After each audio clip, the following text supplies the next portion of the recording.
Hello, everybody. Oh, you're muted. Am I? Sorry, Mathis is muted. Yes, still muted, actually. I saw the mouth moving and I was like, wait a minute. Wouldn't be a stream without technical difficulties, guys. Bear with us for just a moment. Still muted. What's funny is he was fine before. He was. So I don't know what he did in the between time of being fine and not. I just like that I could see two of Mathis's cats. Like one's sleeping and the other one I saw moving in the background. Mathis has the same problem I do. The background is just bloomed because the window. Mm-hmm. Well, while he's fixing that, guys, what did you think of the trailer? Did you guys like that? Yes. Thanks, Dot, for making. Hello. Yay! There he is. Also, Dot made like 2 trailers because that's how cray she be. Everyone tell Dot in Discord how much you love the trailer. Yeah, please do. Go do that. Yeah. And if you're watching on YouTube, post it down below. God damn it. All right, we're good. I don't know what I literally just turned. I did what any tech support would say to do. I turned it off, back on again, and that is it. And that's why I see like, well, he was fine before. I'm like, yeah, I didn't change anything. Nothing changed. Luckily, Mike didn't have to run the broadcast today. Bub did. So. Yeah, no, man. Yeah. Anytime I run the broadcast. Also, earlier, Mike was like, "I'll be there in 10 minutes." I meant 1 hour later. Literally, for some reason, I thought I don't know why I typed that. Like, I meant I'm going to be 10 minutes late. Anyway. See, that's what everybody. I thought. That's how I read it. That's smart. So you know me. In my mind. And then Bub was like, "No, that's not what it says." I was like, "Oh, you're right. It's not what it says." Because I'm dumb. Welcome to the show, everybody. Yeah, that was the trailer. I hope you guys enjoyed it. The trailer, she's like you said, I think Tracy said she made 2 of them. She worked her ass off, like getting a couple done. And that music is just for the show, so it's specifically for SOS. No, wrong show. TSP, baby. Yeah.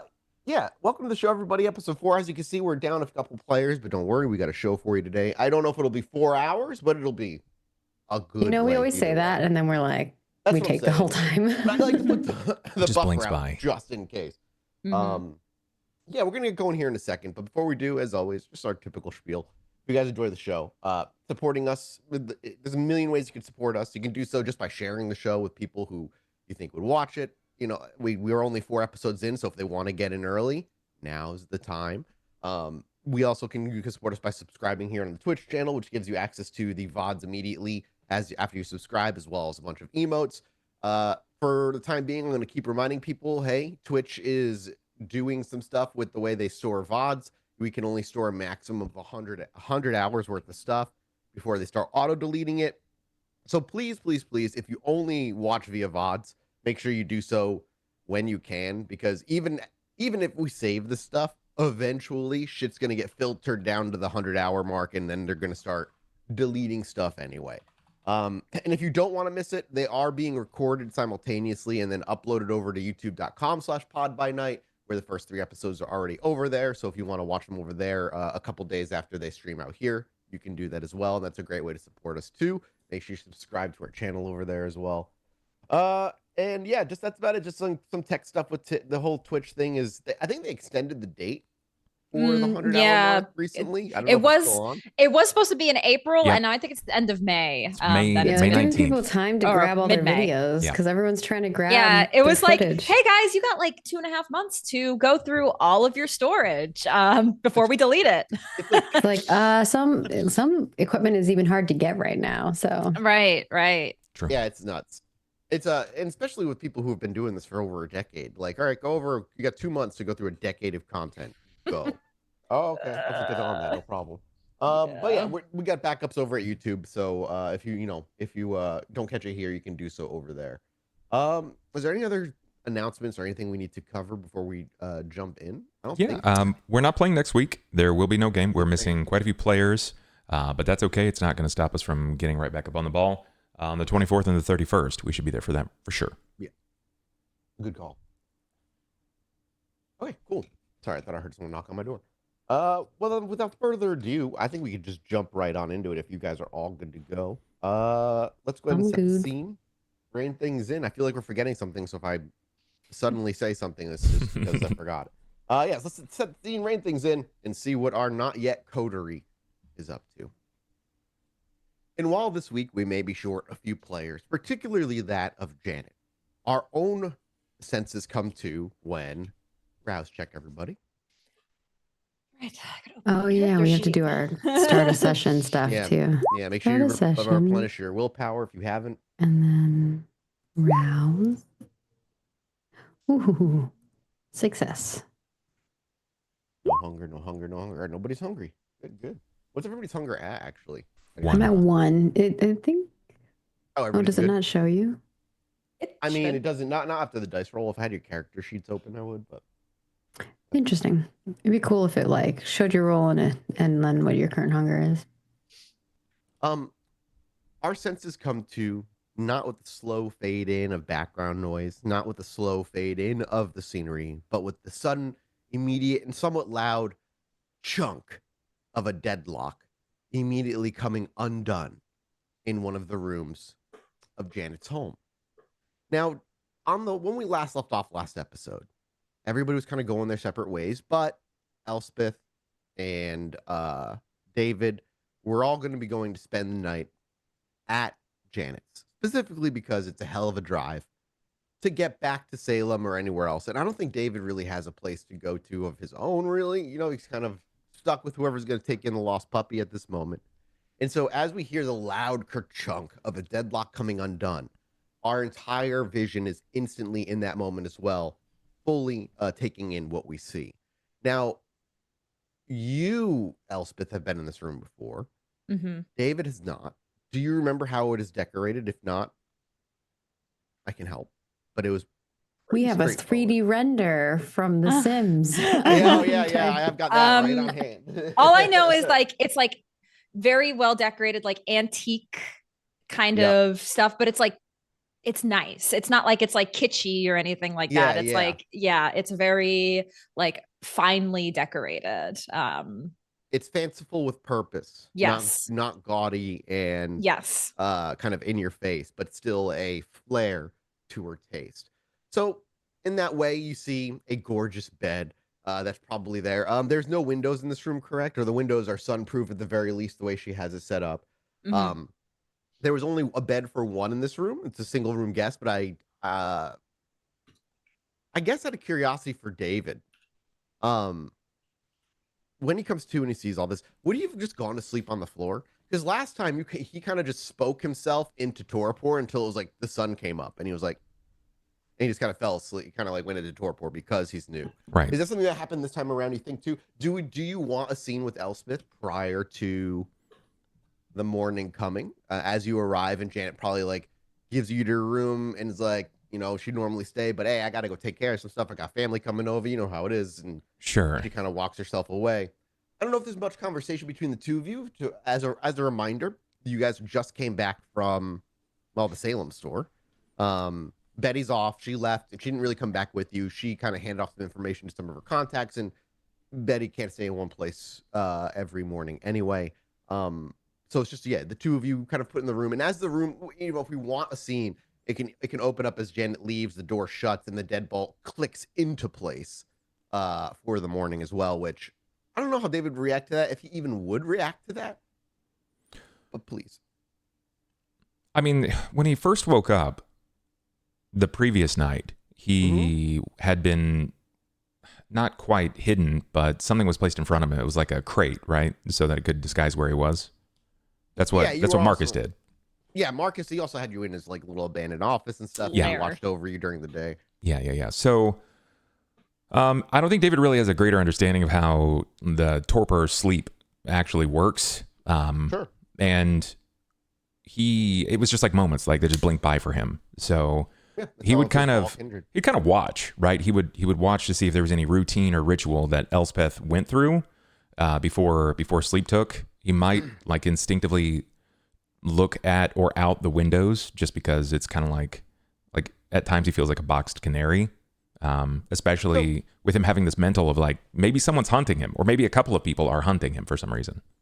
And so I would say our scene opens the same way, the same noise, loud kerchunk, sudden snap into the world of Boston here at VTM, the Sin Providence. But instead of it being the morning of, it is the night, right before the morning comes. And Elspeth, as you walk in, you see David kind of walk in and almost instinctively kind of curiously look around. And David, you walk to where you think a window would be before you realize the window itself either isn't there or it's utterly sunproof, so you can't see out of it. I don't know if there was a window in this room or not. I don't think it was even mentioned, but yeah. Regardless of if there's a window or not, it would not be able to be seen out of because she has it completely locked. She would have it completely locked down as part of the security system as well to prevent the sun from coming in. So maybe you walk in, the room isn't huge, you know, it's a decent sized bedroom, but it's a guest bedroom. And as you walk in, you look around, you instinctively go walk to where the window would be, and you see that you can't look outside no matter what. Elspeth being right behind you, the door shutting behind her. As our camera sees David, and as he walks over to the window and looks a little confused, it kind of swings by him, and we actually come close to Elspeth. I'm curious how Elspeth looks in this moment. Does she look nervous, tired, just kind of like, not tired, I know you don't feel tired, but more kind of stoic? She's observing David in this room and just seeing what he's doing, if there's anything that catches his eye. So she's just being a little observant. Just watching David, and our camera keeps pulling back. And David, after you realize there's nowhere to look out, and he looks around, do you just kind of look around and take everything in? I think he does. You know, you're not in jail, so to speak. Right, he does, but it was just 2 nights prior that he escaped the previous box, and now, admittedly, he is with Elspeth, so there's someone else there, but I think he even kind of like after a moment looks to Elspeth and he says, "El, we went into another box." You think this is a box? Is there no? I tried the door. I can't leave. Well, it's better. I imagine he said that. He's like, I tried the door as he's reaching for the door. And he's like jiggling the door at the same time. Yeah. Janet just kind of does that for our protection. Because when we, are out for the day, like we're out, you don't want anybody coming in and staking you or anything. Not that I think about that. That is morbid. Yes. A little. Is someone hunting me? Well, possibly. Yes. I wouldn't say hunting, but I know people are looking for you. David sort of looks to you and kind of glances around that moment. If they come for me, and he turns and you can see his kind of golden eyes glowing faintly in the room. Will you still be sitting here with me? Yeah, I'm not going to let anybody take you. So then you're strong. Well, no, I'm not strong like physically, but there are other things I can do that might be able to help. Why did that woman look at me that way?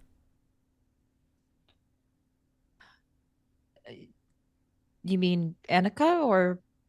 Was I important to her? That remains to be seen. I'm not sure. I think she was looking for something. When we found you in that box, in that crate, she was looking for something in that crate, and I guess she just wasn't expecting, well, you.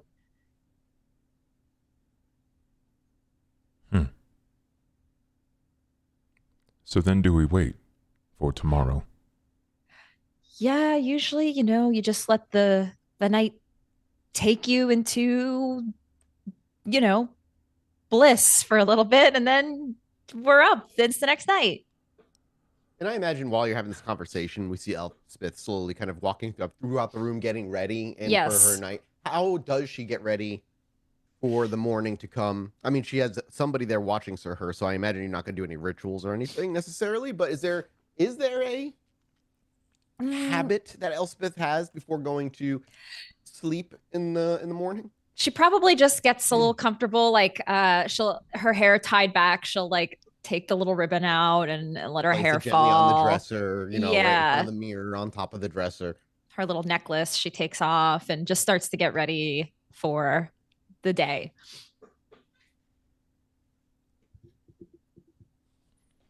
You said there's a bed. Is it like a giant bed? It's like a queen size. Not a king size, but it's a queen size. It's big. Okay. It could comfortably fit Elspeth and one other. It could comfortably fit you. you got wings, bro. You're big. You're a very big boy. So like you would be the only one that would be able to fit in there with the wings.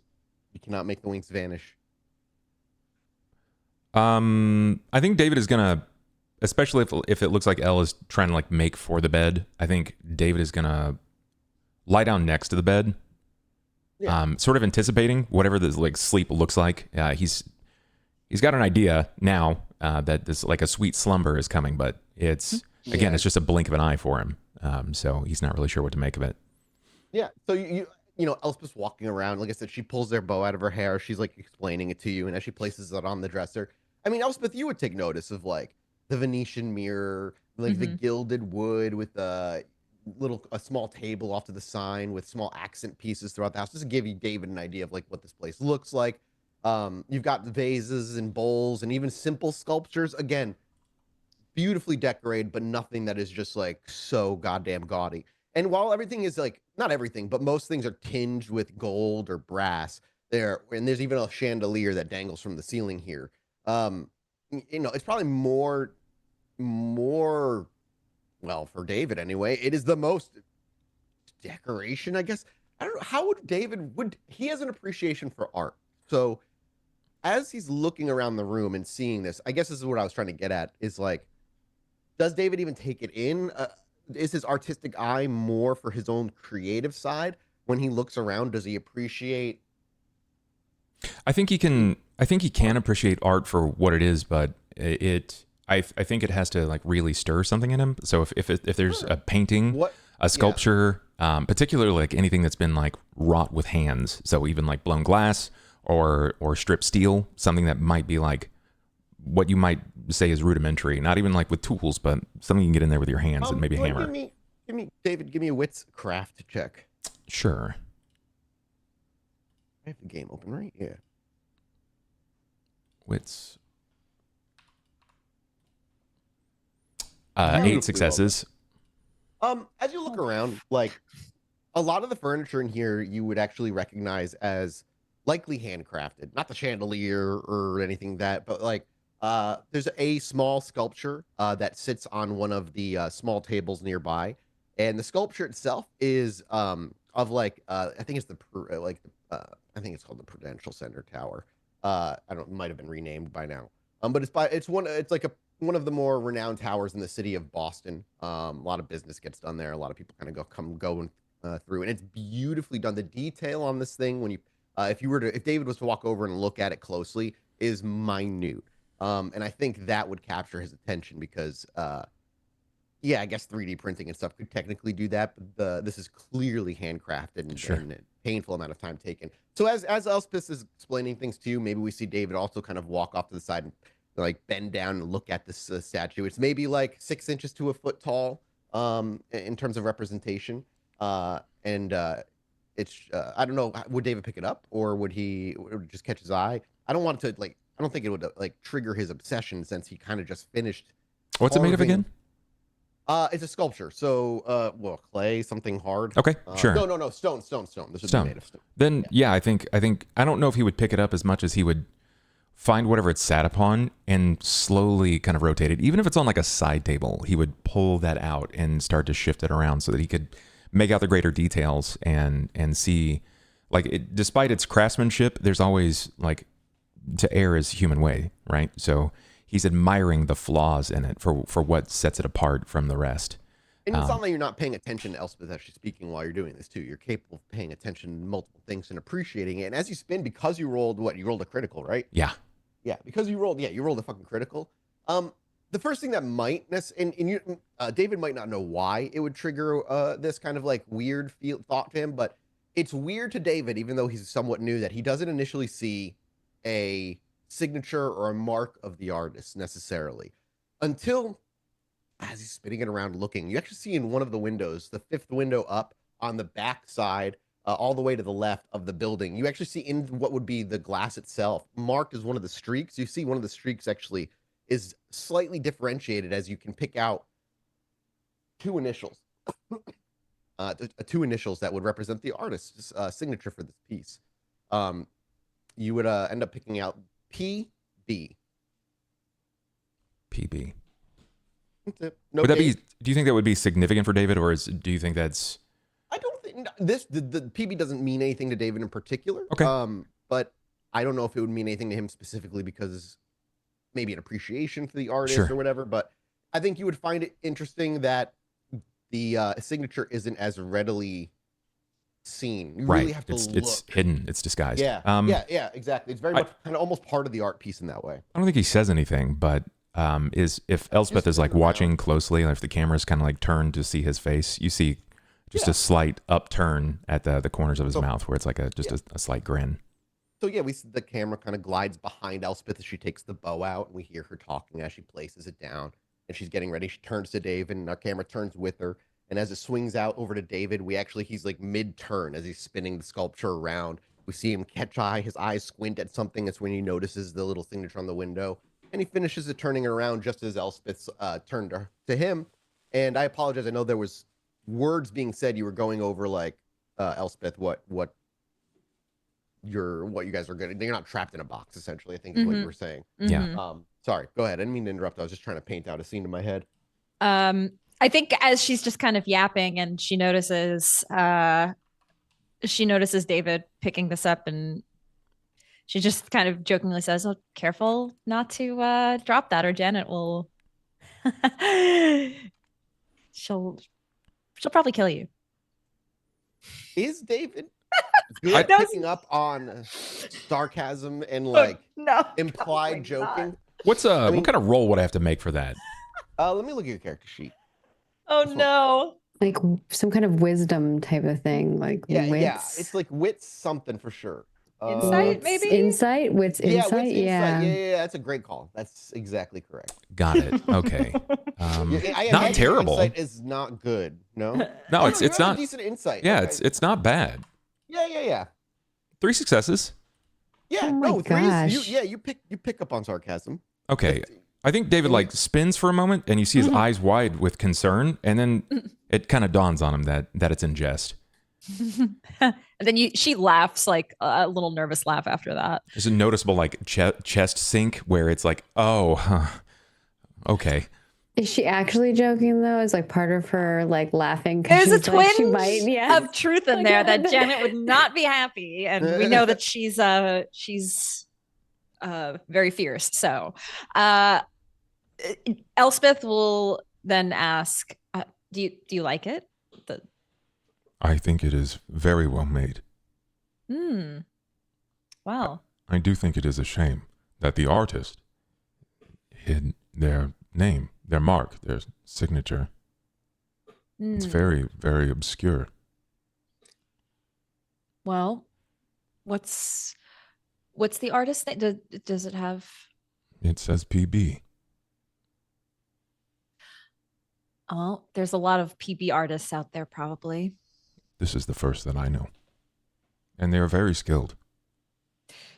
You really like art, don't you, David? Like that mural you did of Annika was quite impressive.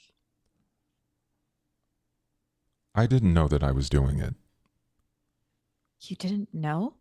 But I felt as I was finished that I don't want to say good, but it made me feel accomplished. It made me feel at peace. I don't know why. I wonder if PB felt the same way.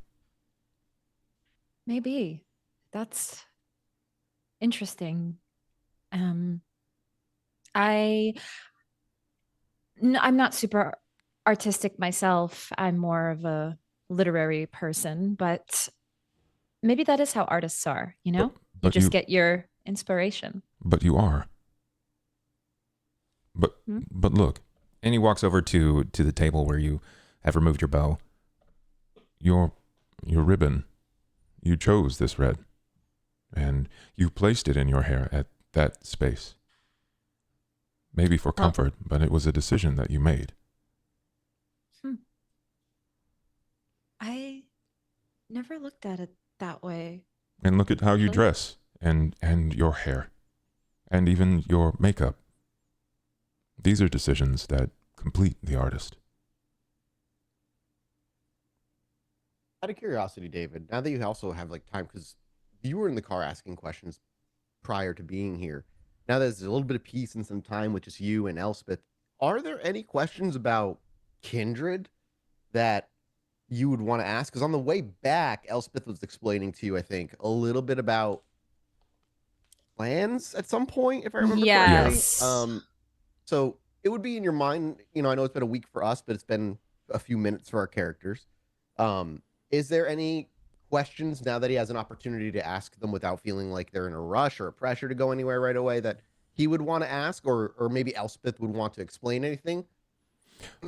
I don't know if David would ask, as much as he's enamored with the fact that nobody knows what he is, but that he is some type of kindred. So I don't think he would ask too many questions until he starts meeting someone that is sort of strange like him.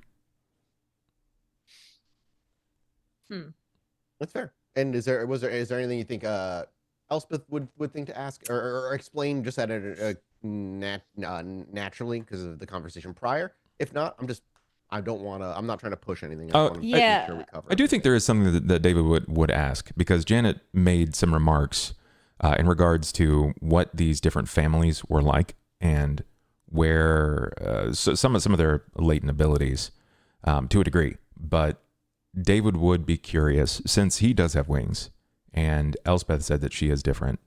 David would probably ask, what makes you as me different? What does your family do? Well,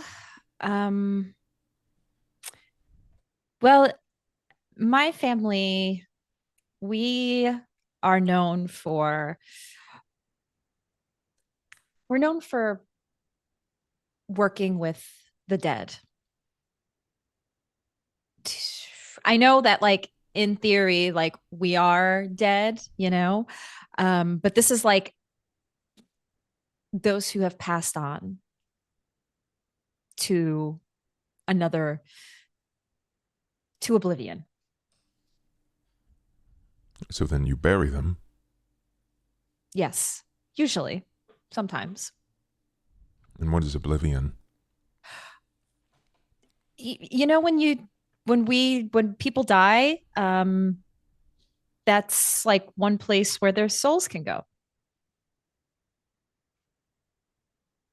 What does oblivion look like?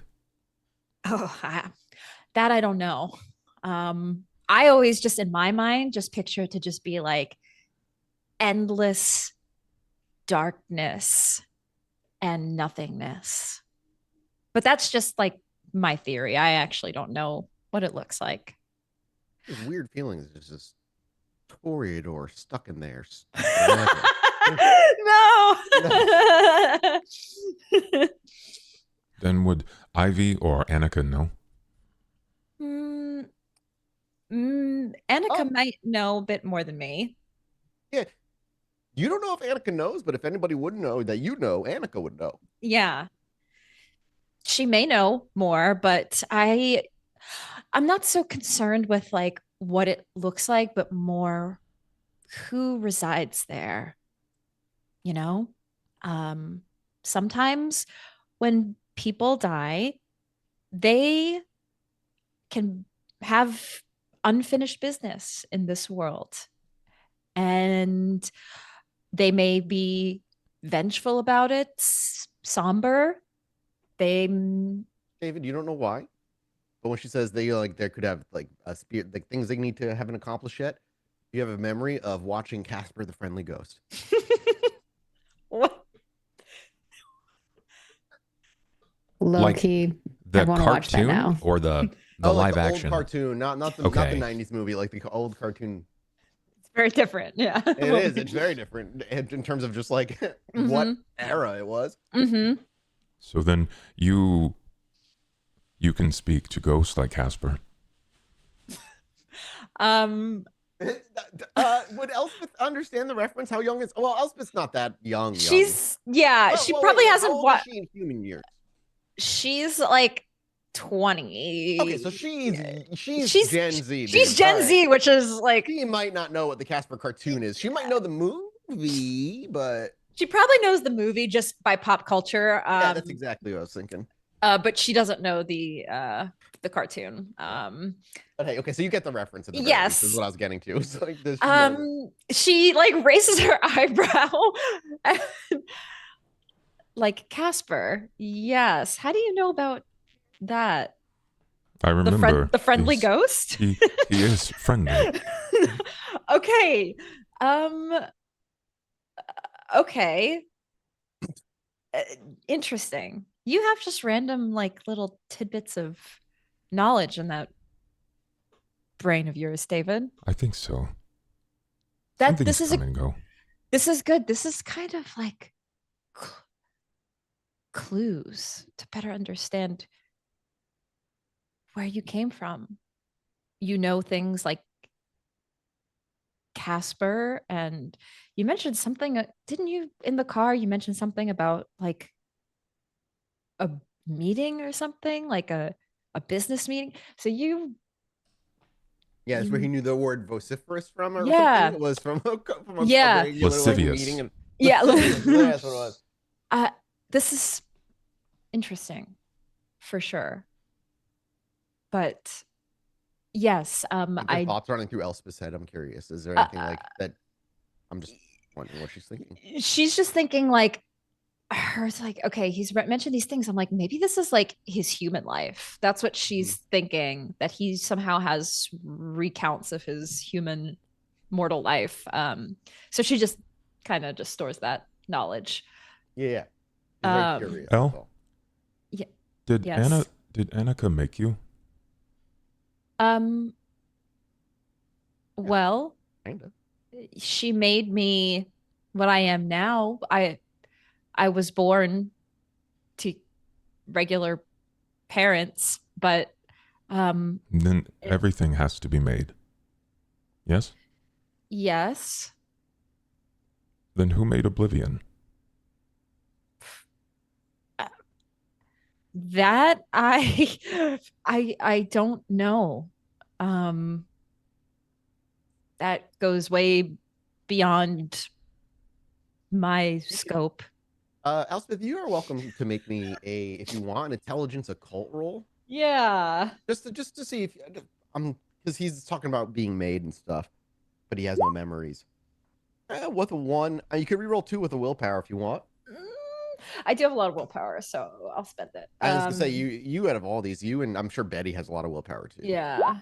Betty does not actually. Oh, okay. Oh. 3 successes.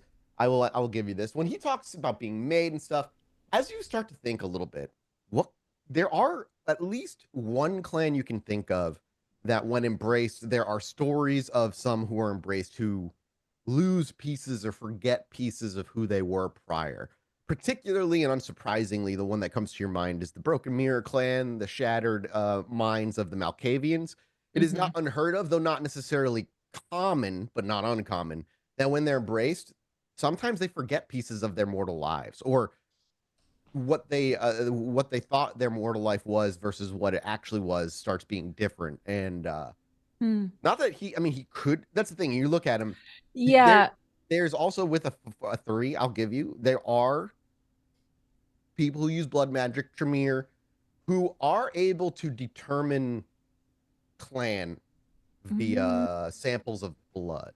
So That's true. as you're like thinking, he's asking about being made, you're like, well, it's weird that you have weird memories. Oh, Malkavians kind of have that, and well, I'm curious, they're just little things that pop in your mind. You could go to a Tremere and they could figure it out if you wanted to, though there's always a cost. And there are clans that forget pieces of who they were, but having a complete blank slate you've never heard of.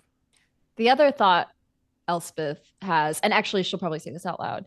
David, you're talking about all this family stuff, and like you're quite an enigma in some ways. Like your fractured memory reminds me of some heritage like Leon, and the way that you talk about art and beauty, it also reminds me of this other clan that excel in that area, that they're called Toreador.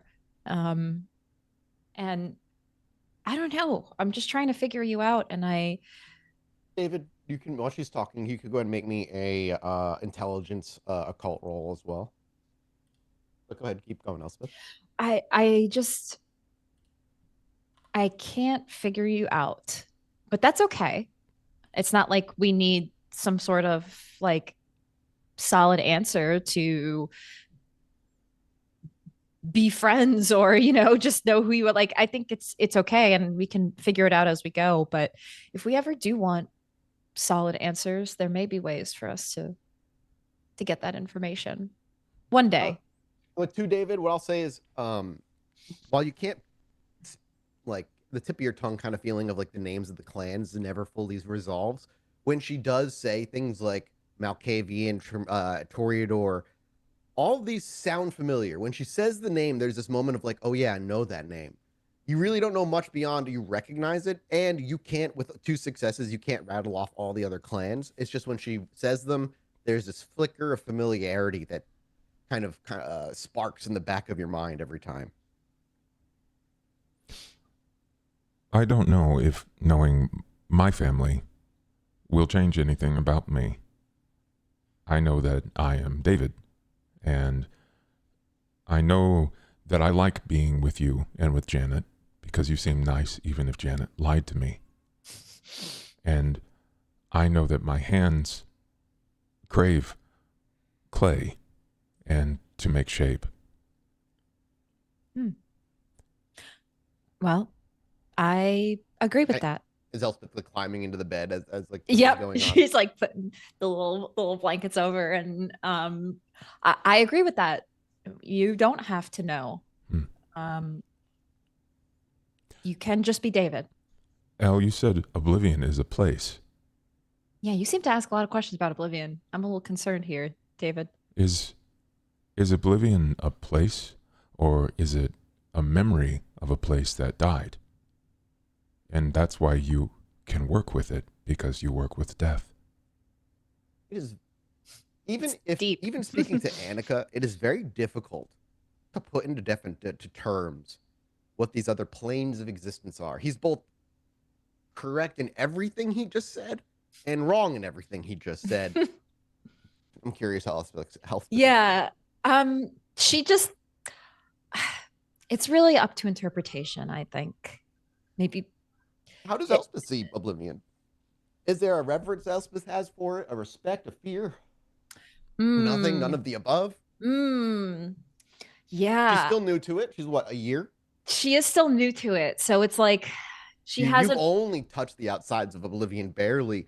And anytime you've ever delved into Oblivion properly, it's always been as an assistant to Annika, who was doing it properly. Do you even have any abilities that really... I mean, everything you use technically skirts the edges of Oblivion, but I don't think anything you have yet causes a stain yet, right? Or like a potential stain. I have one Oblivion ceremony that I can summon a spirit.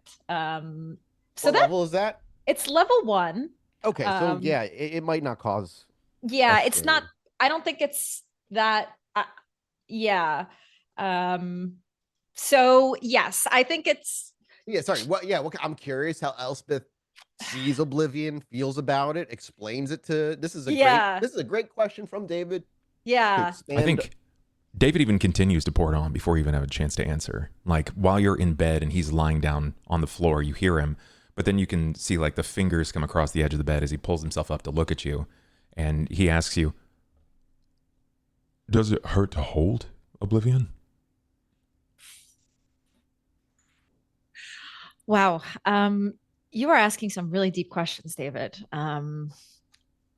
I it it doesn't it it it could hurt. Yes. I'm still very new to it, but I do want to know more. That's the thing. You're asking all these questions because of curiosity, I assume, and I too am very curious. Oblivion seems important to you.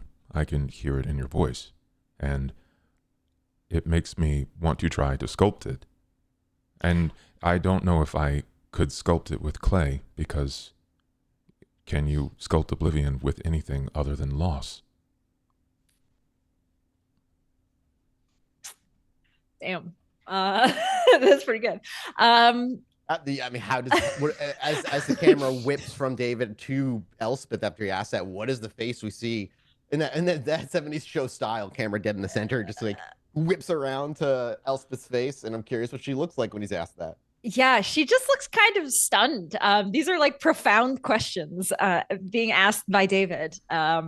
So she doesn't, when you ask that question, she doesn't actually immediately answer.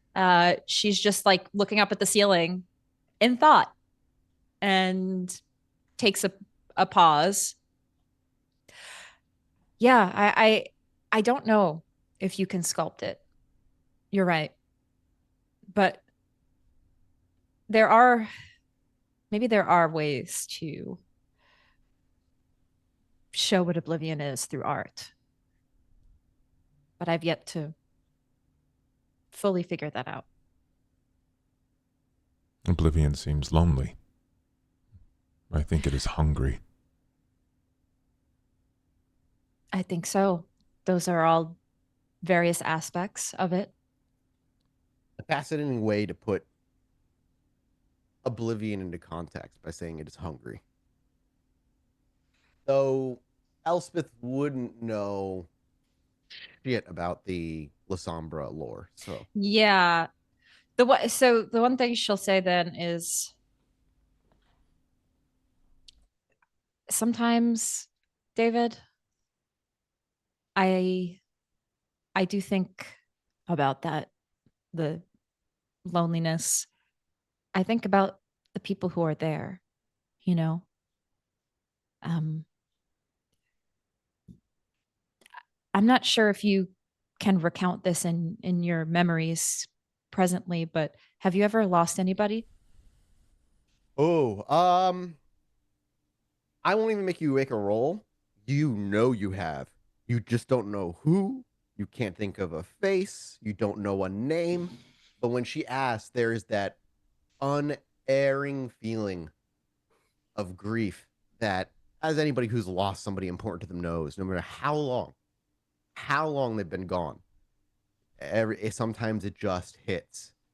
And in this moment, that's how it feels. It's not permanent, and obviously it's different for it's something David would note too, is that the feeling of grief, while certainly kind of wells out of nowhere, is also profoundly muted, as most emotions are for Kindred.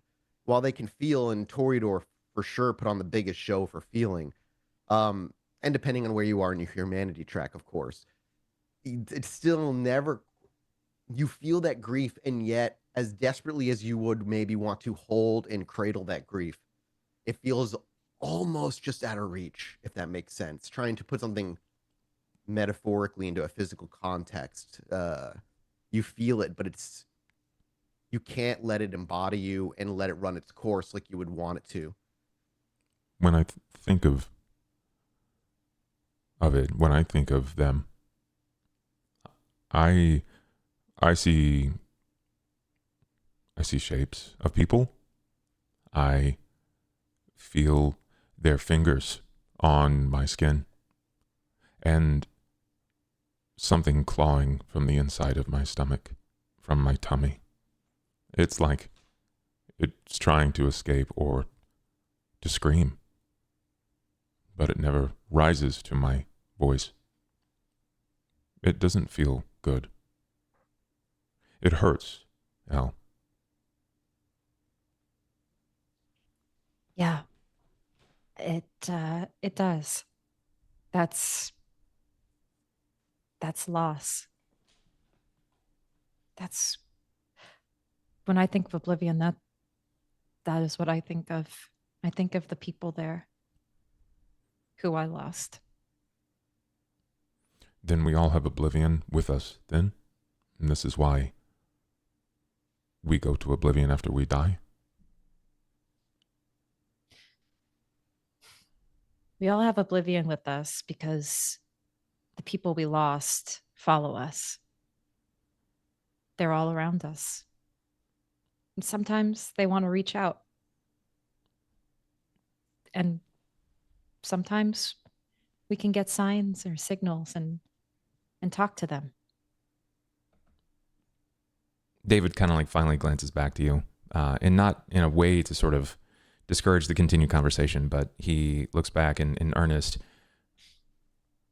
I think I'm tired, Al. Would it be okay? And he's sort of like, you can see his fingers are sort of nervous fidgeting at the edge of the bed, like wrinkling the covers. Could we keep the light on?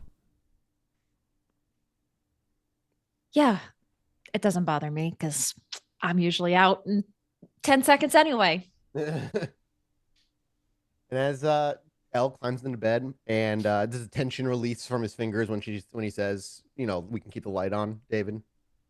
Yeah, and as that tension releases, does David does he sit up against a wall? Does he gently lay himself onto the floor now that he has a moment to actually prepare for this?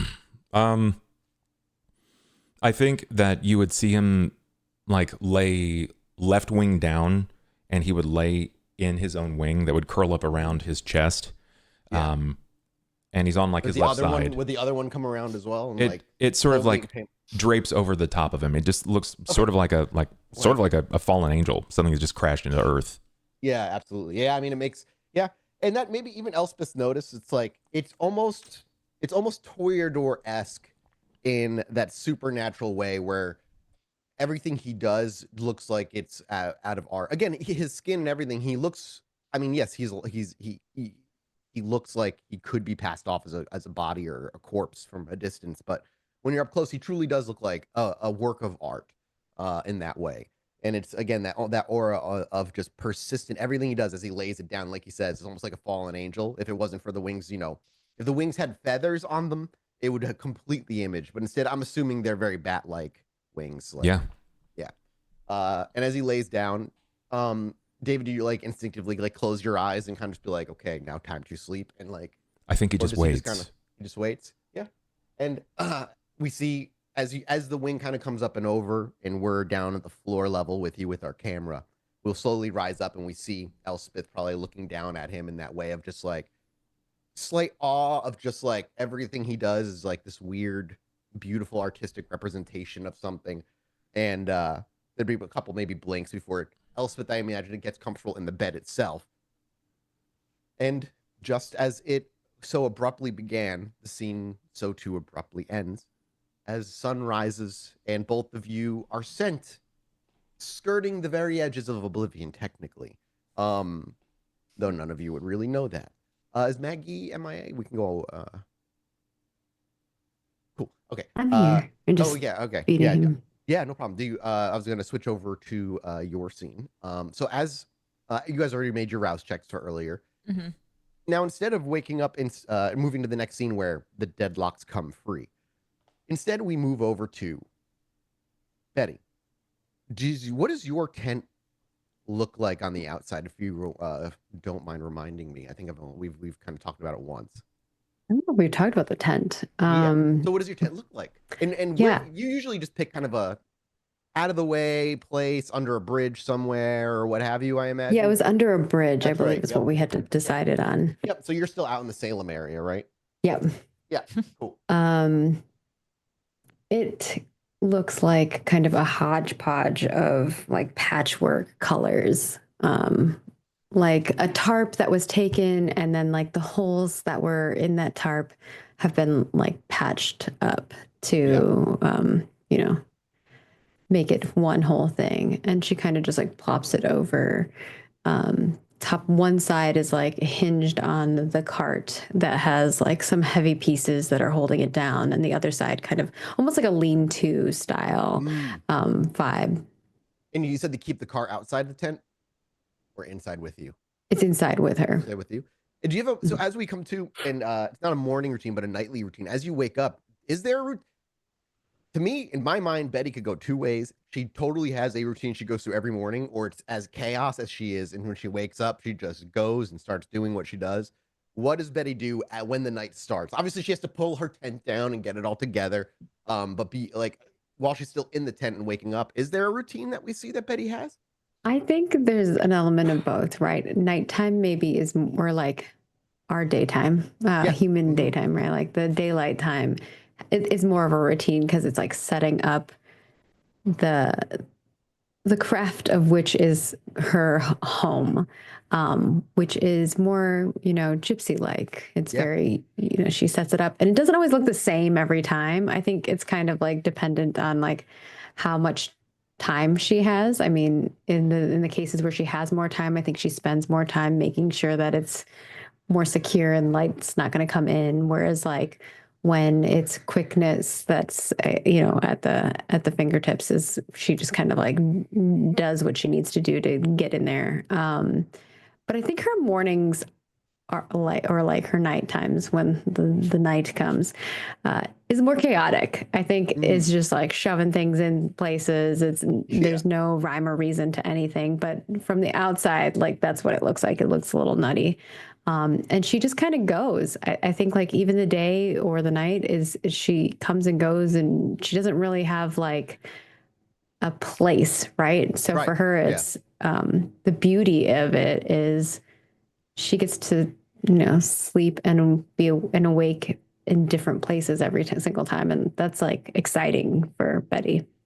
While in my head, while we have Janet, who she played Dolly Parton when she woke up. Granted, you don't have music when you play, but in the scene in my mind, it's like If I Had $1 Million by Bare Naked Ladies is like blaring while we see fucking Betty getting ready for her day. Just pure That's nonsense.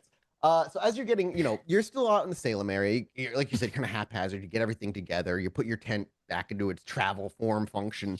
Do you keep your tent when it's all down, like in a plastic bag, just like a garbage bag? It kind of just goes in one. Yeah, it's just in a garbage bag in the shopping cart somewhere. Yeah. So, obviously, you're going to head back to Salem. Is there anything you want to do in Salem while you're still here? I don't think there's much out here you want to do, but if there is, obviously now's the time. And how are you getting back to Salem? Are you going to walk? I think she walks. Yeah, that's what she does. But it's fine. Like, yeah, it can be a long walk, maybe even more. But I think that there are two things, and you tell me what is of value here or if there's not. One is Betty's all about information. So if there's something in Salem that she's heard inklings of that maybe she could follow up on, look at, listen, kind of be like a bird on a branch type of vibe, fly on a wall. I think she would be interested in trying to see what she can overhear or oversee. And then the other side of it is she's very intrigued now by Elspeth's little shop here. So I think one of the things that Betty definitely wants to do is investigate that uncomfortable spirit presence that she felt. Sure. You want to head back to the shop then? Sure. Yeah. I mean, as you, so maybe something that Betty is like more cogently aware of as she makes her way back is I'm sure she's curious if she can even feel the weird presence prior to getting to the shop, and to confirm how it was for her last time as well, as we see it's called the Nights in Bloom. It is called the Nightshade and Blooms. Nightshade and Bloom. Yeah. Right. As you approach the Nightshade and Bloom, which is sat on that dead end street, on this quaint little part of Salem itself, you don't feel that presence up until you get close enough to the building, much like last time, which is within 2 or 3 feet, I'd say, of the building, where you can maybe feel the awkward and the weirdness of it all. Do you want to use your Sensei do you have a Sensei on scene? Is that what you used last time, Maggie? Yeah, that's what she used it last time. Yeah, if she wants to use it, it's free, right? She can use it again. Yeah, I can paste that in there. What that would be? Is it Wits Aspect or Wits Awareness? I think. Let me check. Well, it's Wits Aspect or Resolve Aspects. Yep. Wits aspects, go for it. Okay, wits aspects. All right. Which I think was the last one that I did. Yeah, I think it was too. Mm-hmm. Other than the rouse check. Aspects, wits. Okay, I think this is right. Oh, and I can rouse, right? Beautiful. And then I just add Actually, extra whatever dice. built in might be free, so you might even be good. Oh, and I get one more because of my feeding last night. Oh, I yeah, put that in you got resolve? the resin. Oh, never mind. It won't apply to this because I put that into my resolve. Oh, okay.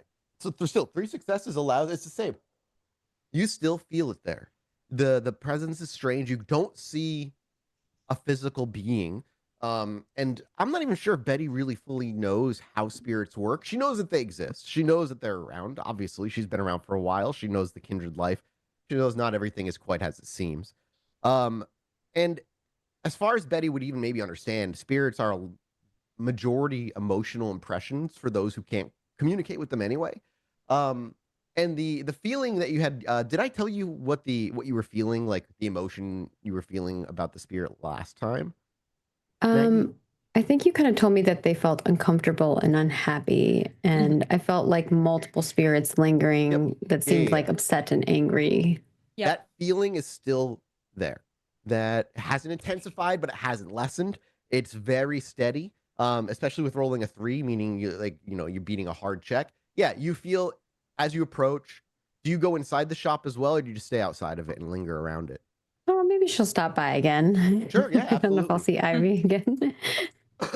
The store's been open obviously for a bit. As you open the door and you walk in, that feeling is still very much lingering. And this time, because it wasn't automatic, the store isn't closed like it was when you arrived yesterday and you put the close sign on. There's actually 3 just like people in here diddling about, looking at some wares, and the individual sitting at the back who's dealing with the guest at this time is not Ivy, but the other of the 2. Let me open up my notes and get the name. I forgot. The name was. Did you and write these down too, Tracy, Yes, for you in particular? Kaya, Kya. Yes. Hey. Okay. Now you wouldn't know off the top of your head, or you wouldn't be able to detect it right away, rather. But this is the ghoul of the 2 of them. One of them is not a ghoul, which was Ivy. The other one is a ghoul. That's Kaya. And she's speaking with a customer right now. Selling one of their, looks like a giant piece of quartz. I assume you have quartz and crystals and such in the store, Tracy. Unless Yes. I'm wrong. Okay, just correct. want to make sure. If I say they sell something that don't, correct me. What does Betty do? Do I feel the presence in a specific area of the shop? Like, can I feel the pull coming from a different or a specific direction? It's definitely stronger in the shop itself. Again, the shop is pretty small altogether, but I would say with a 3, you definitely feel the pull being more toward where the back room would be. The storage / meeting area / whatever it was, you used yesterday. Again, this is am I correct in saying this is kind of a tiny store? This is not like a 2-story old building. This is like a 1-story. Yes. It's like a small walk-in shop. Yeah. Yep, exactly. Like a little handmade sign out in front, still like made out of wood and stuff. Yep. Does it appear like there's a way to get into that backspace without someone noticing? Not without walking by, Kaya. You can go and you have abilities that you could maybe use if you really wanted to get back there. But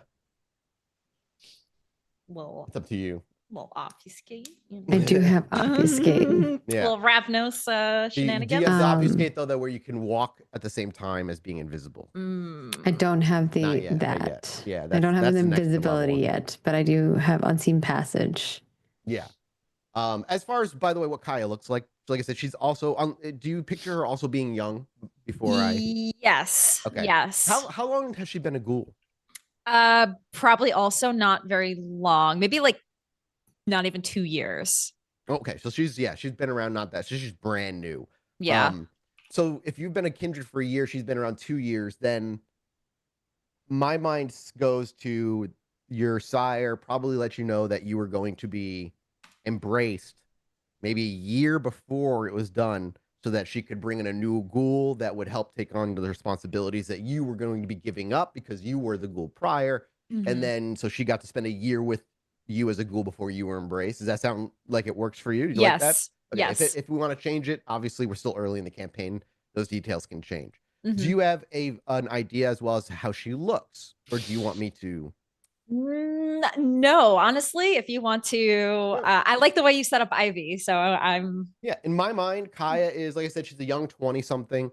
She's kind of got little dark, slightly sunken eyes. But they're, while sunken, they're like a big and expressive.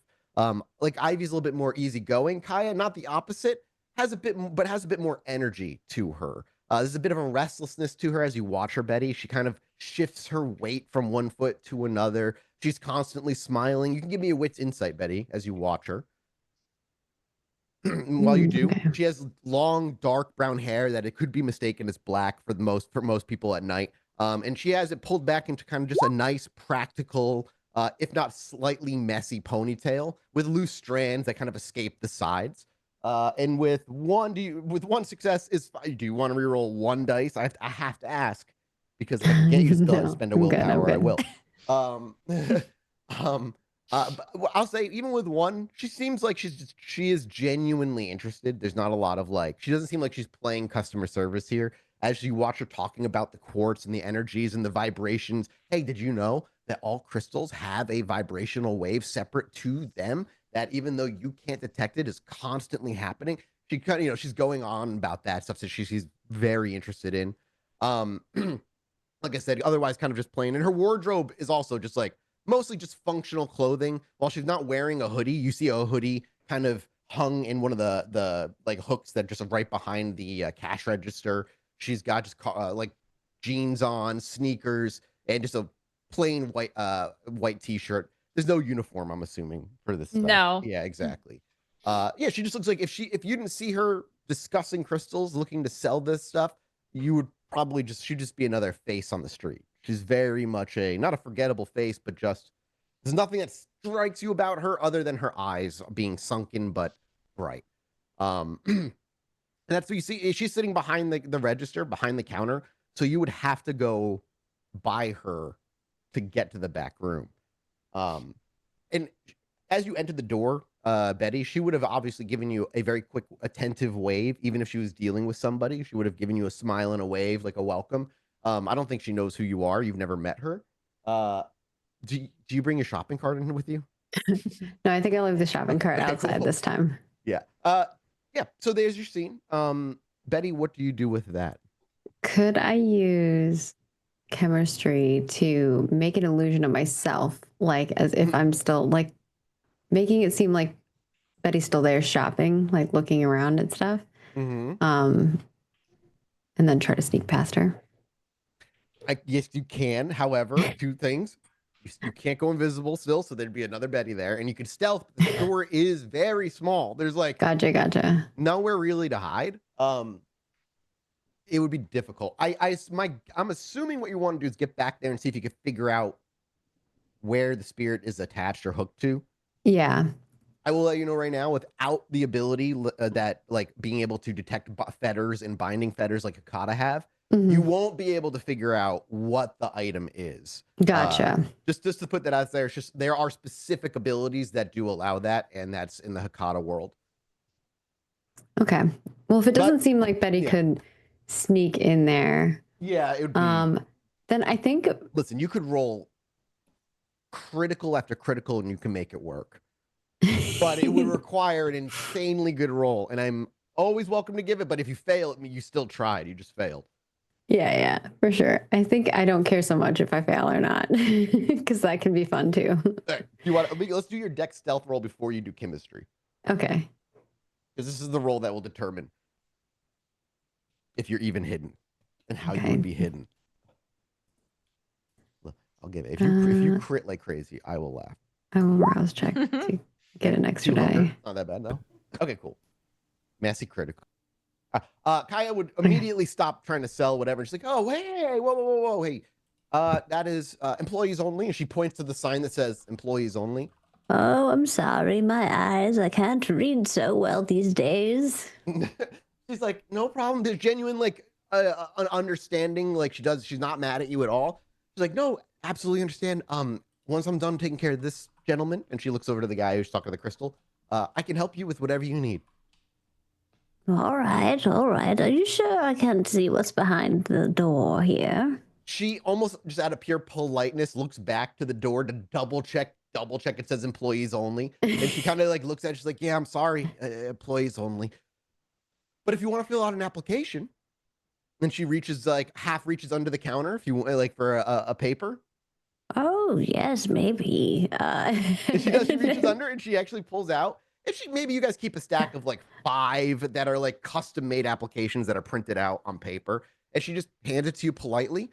She's like, once you have this all filled out, bring it back. I'll make sure it gets to our boss. And if she's interested, she'll reach out.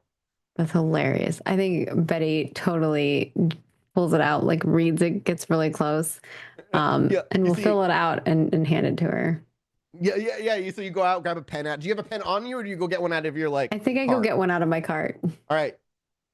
Do you want to reach and tell me what you pick out for writing, or do you want to roll and see what happens? Oh my gosh, let's roll and see what happens. Just give me a 1d8 roll. Okay. There's a few things in my mind that you could pull out.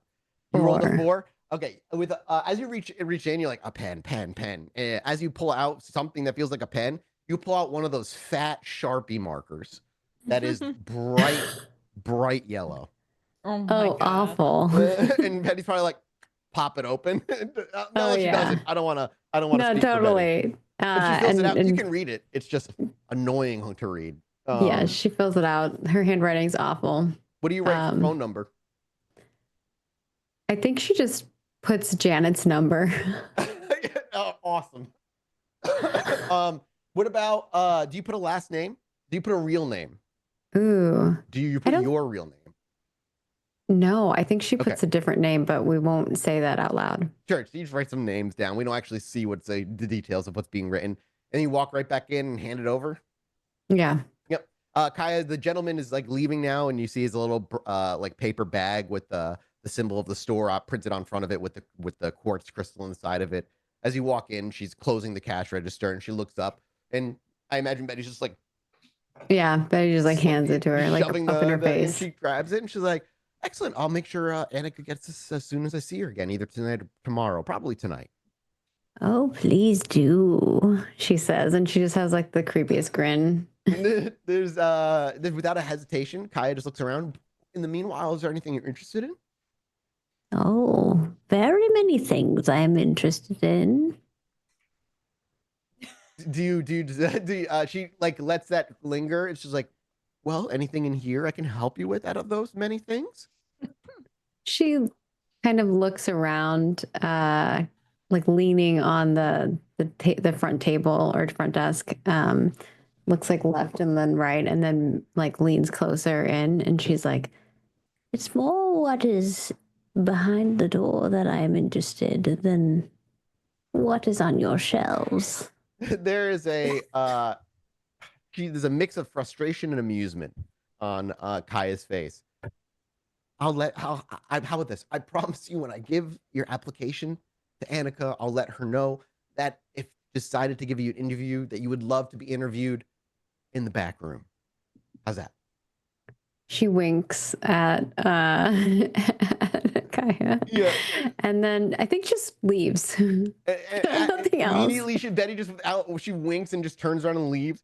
And as she leaves, the camera will linger on Kaya for a minute. And as Betty does walk out the front door, you see Kaya immediately dips down under the desk, grabs some Windex, quickly sprays where her fingers were, and wipes it down without like a beat missing. And then you see her lean down on the glass a little bit just to when make sure. When she's leaning down and looking in the glass, can I make like a reflection of Betty like in the glass? Yeah, with your chemistry, yeah, you absolutely can do that. You can make a. Do you need to roll for that, or I can't remember. Chemistry, 1 rouse. Yeah, you got to rouse. You don't get hungry, and then you need to make me a manipulation obfuscate. What? That's what's weird. Oh, it's over here. Manipulation.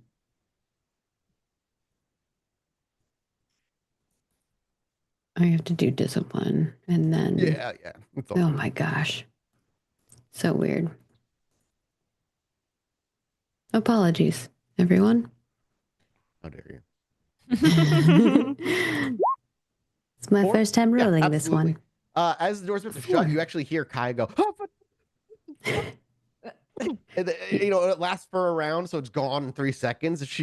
You can just hear, because you have a little bit better hearing as a kindred, just like a more panicked breathing. And then you hear a frantic spraying of Windex again. The camera just hears Betty's like cart moving and her just cackling. She's pushing the Kai. Begins to wheel herself away, making her way back toward Boston proper. Is there, obviously you've put out feelers in Boston that you would like to follow up with when you get there, but is there anything else that Betty wants to go check? Does she have interest? I remember prior to going out to Salem, there was interest in going back to the South Side, I think, where Marcus was. But I don't know if there's something Betty cared enough to go back to, if that was even in her mind to do, or if I'm just like making that up that I thought you wanted to go back. Well, I went and talked to Marcus, and then I told him if he needed any help to look for me. Yeah. But if I haven't heard that Magpie is in search of us, or I guess I know his name now too, because David told us. Marcus, yeah.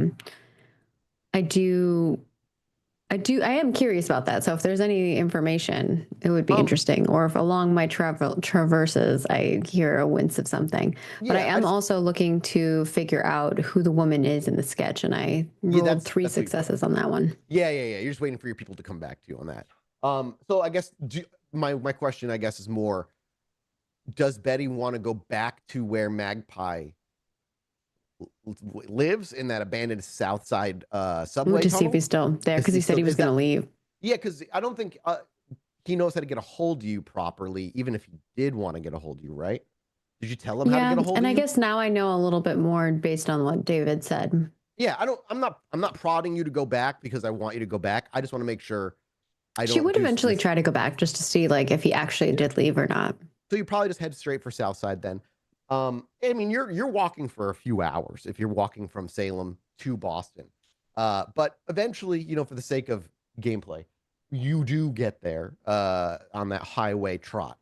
And when you get back to the South Side, do you make your way down into the abandoned tunnels, through the subway system, over to the electrical box where you pull the lever upward and unlocking near the maintenance tunnel, the short hallway you have to walk to get to him.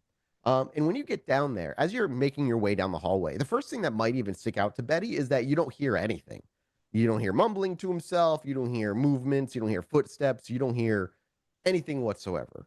As you get closer to the door, what does Betty do? Does she just try to open the door? Does she stop and listen closer? How would she approach the door to his room? I think she listens first, and if she doesn't hear anything, she will try to open the door. If the door is locked, she'll unlock it. I won't even make you roll because you don't hear anything. You put your ear to the door and listen even more intently. You hear nothing.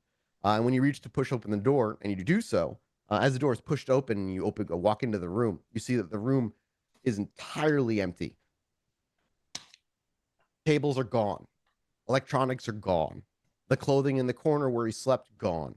The place looks like just an abandoned maintenance access kind of room. No sign of Magpie at all in here. Not a single thing. No matter. Wits awareness or awareness. Wits investigate. It depends on how you want to do this. Wits awareness is more for a quick look around. If you're spending time going through this area, Wits investigate. I think she's just gonna quickly look. She doesn't care that much, but we shall see. 2. Oh, I'm not rolling well today. Did you want to reroll 3 and spend a willpower or no? For this one, yeah, I will. Sure. And that willpower. And that will allow me to reroll 2, right? 3. You have 3 failures that are not hunger dice, so you can roll 3. Man, I'm sorry, man. You're having a rough day. Damn. Betty is not doing great. Maybe I should drink that milkshake. As you look around quickly, other than the fact that nothing of his remains and everything's kind of weird, you don't see anything Like there's no blood. I will say, like, even with two successes is still like a quick look around. So you do not notice any signs of a struggle. You do not notice any blood. You do not notice anything that suggests that something that against his will seemingly happened here. It literally looks like he was never here in the first place. So in that, I guess that's what Betty would walk away with in that information. Maybe confused or intrigued. Is there anything Betty would do here further, or would she just kind of keep a mental note and kind of bring this information to the others when the time comes? Just because of the situation, I think she'll use Sense the Unseen just okay, yeah, to make sure. Which one? There's two: the ghost checking one or the vampire checking one? Blood vampire one. Okay, so it's not Wits Auspex, it's the other one.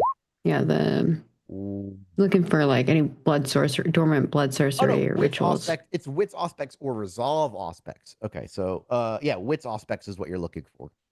Okay. We rolled the wrong one on the last one, but that's okay. I don't give a shit.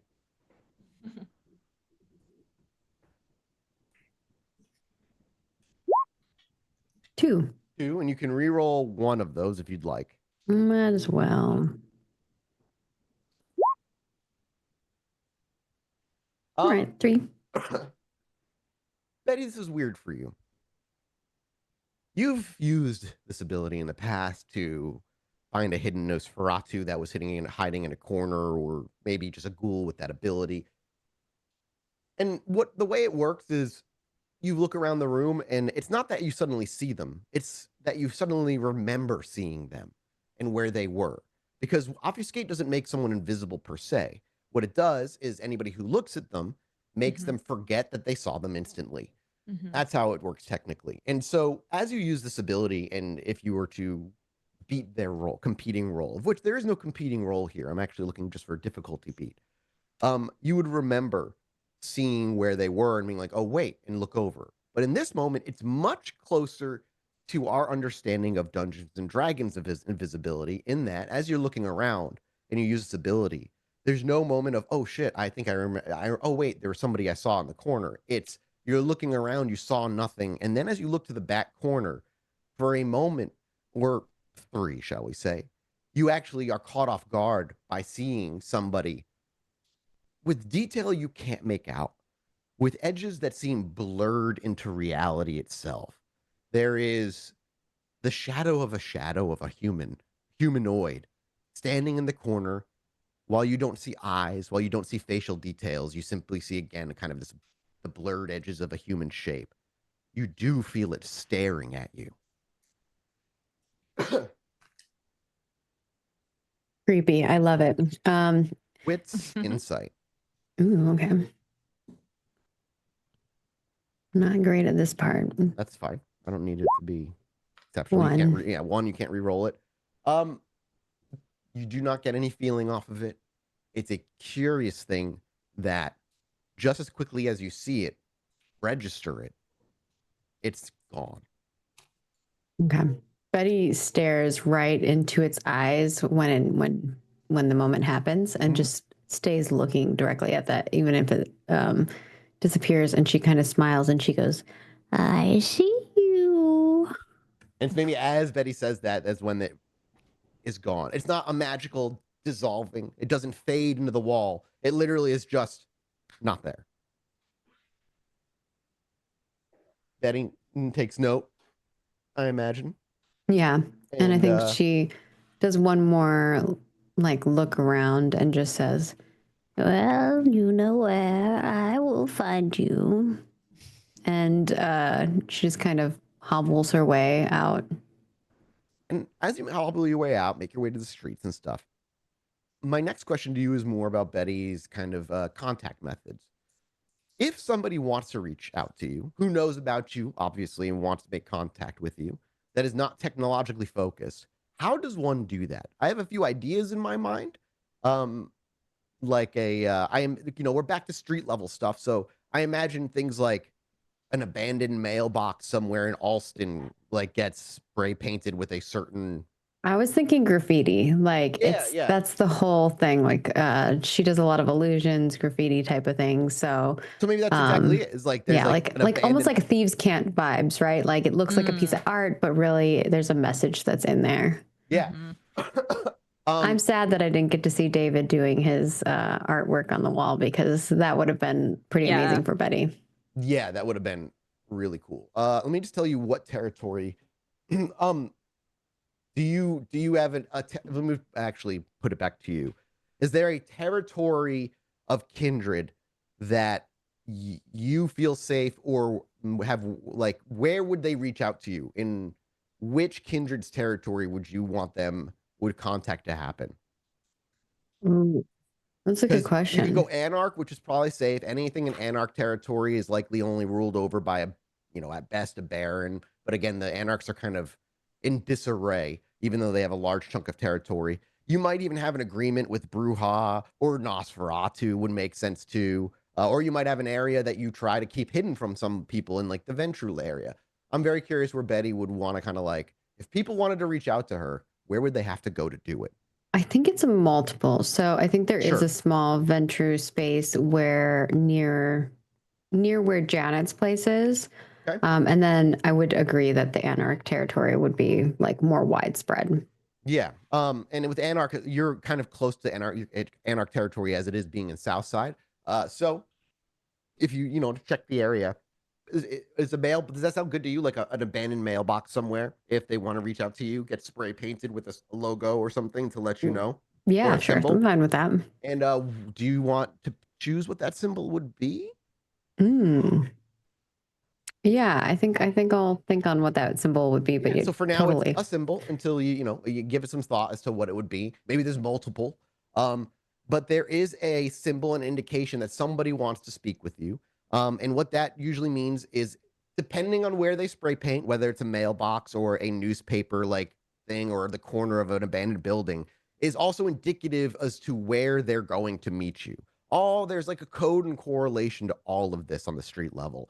So spraying in the mailbox means that 9 blocks further south area where you just came, behind an old abandoned warehouse that's often used for mafia kind of drug moving, is where somebody would like to meet you. You go that way. You walk those 9 blocks.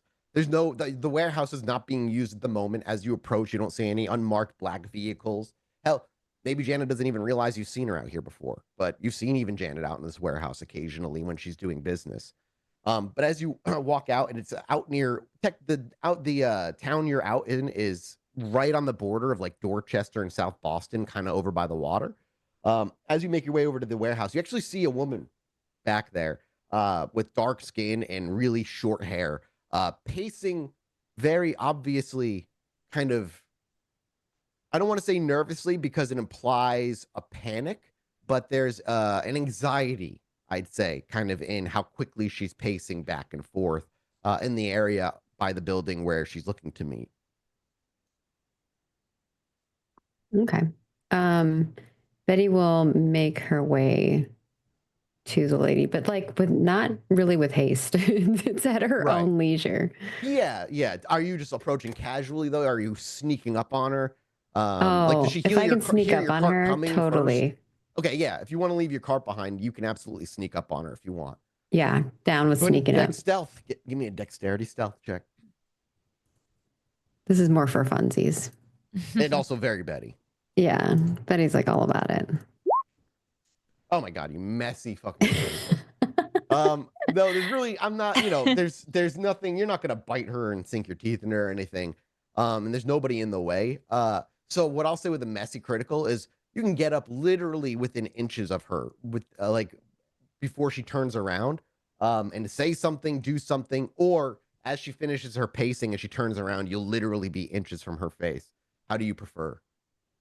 I think when she turns around, she's just like literally inches from her face. And as she does, she whips around. You actually see her eyes are a little bit bloodshot, and she immediately like just jumps out of her skin, like a fucking step back, and she starts coughing like that, like I am. And as Betty just starts cackles. Laughing, trying to catch her breath, immediately indicating to you that she's mortal, instantly letting you know that she is not a kindred in any way. And as she tries to catch her breath and she's trying to just like kind of just pace herself for a minute, she is able to like calm herself and look at you. Does Betty say anything, or does she wait for her panic to subside and let her talk first? She waits to let her talk. Oh God. Oh, why are you all so wicked fucking creepy, dude? Listen, oh, you gotta be. She looks you up and down, and then she's like, you gotta be, you Betty? Who wants to know? The person who fucking spray painted the mailbox. Well, perhaps then I am Betty. She walks over to you. You know a fella named Mutt? Now, Betty, you have a lot of contacts that you've talked to, varying degrees of like depth of knowledge on who they are. But you know Mutt. Mutt is a ghoul that is a runner. He's a messenger runner. He's an information broker. Anytime you've put out feelers to learn about anything, depending whether it be a person or a location or a job, there's a better than zero chance that Mutt is the one that's going to come back with that information. He, again, an information broker. You don't know if he serves a single domator, which is a kindred, or if he's more of a mercenary ghoul in that, you know, he takes payment in blood for his jobs because you've never hired him. He's always been the one to come to you and be the intermediary after you've looked for information. But that being said, you know Mutt. You know who Mutt is. Yes. Oh, yes, I do know a good old mutt. Good. Okay. And she reaches into her pocket and she pulls out just a crumpled piece of paper, and she just kind of like shoves it into your upper chest area. She just kind of slams it up there, and she's like, "This is from him." And she just like waits for you to take it from Betty her hand. takes it, and Betty's like, How's he doing these days? and she uncrinkles the paper. As you do, you actually hear her. She's like, "I think the messages will tell you all you need to know. I'm out of here. My job's done." And she turns and fucking like ski daddles as fast as she can. No, not even a little bit of fun. She does not say anything unless you stop her. She literally speed walks away from you as the gentle movement of the water kind of fills in the silence behind it all. I think her footsteps on the wooden dock. Betty doesn't bother with that, but will take the paper and push her cart a little bit, or go back to her cart and kind of like walk a bit away and then read the message. As you unwrap the message in very, very hasty written handwriting, you see it'd be all caps, like information taken, capital Kings, Alston by Paradise, package for you, he'll end me, hiding apartment basement, Harvard Ave alley side, red door across from tattoo place, need back help now. And then Josh, can you paste that somewhere very for me? Broken. But Betty would be able to easily indicate that he had the information, and he got to take it from him. Can I get a wit streetwise from you, Betty? Sure. Can you paste that, what you said to me? Yeah, absolutely. Somewhere? I'll send it to you. Yeah, wits streetwise. 3. When you see the words capital Kings written down, you know that's a small gang of, you call them kids. They're like in their like early 20s, late teens, that have been trying to make a name for themselves the past, we'll say, year, to varying degrees of success. But they usually are little odd job runners, little robberies here. They don't really do anything. Are they kindred or? No, they're mortals. Okay, they're mortals. Okay. Yeah. Also, like I said, I'll send the message to you here. Get it over here.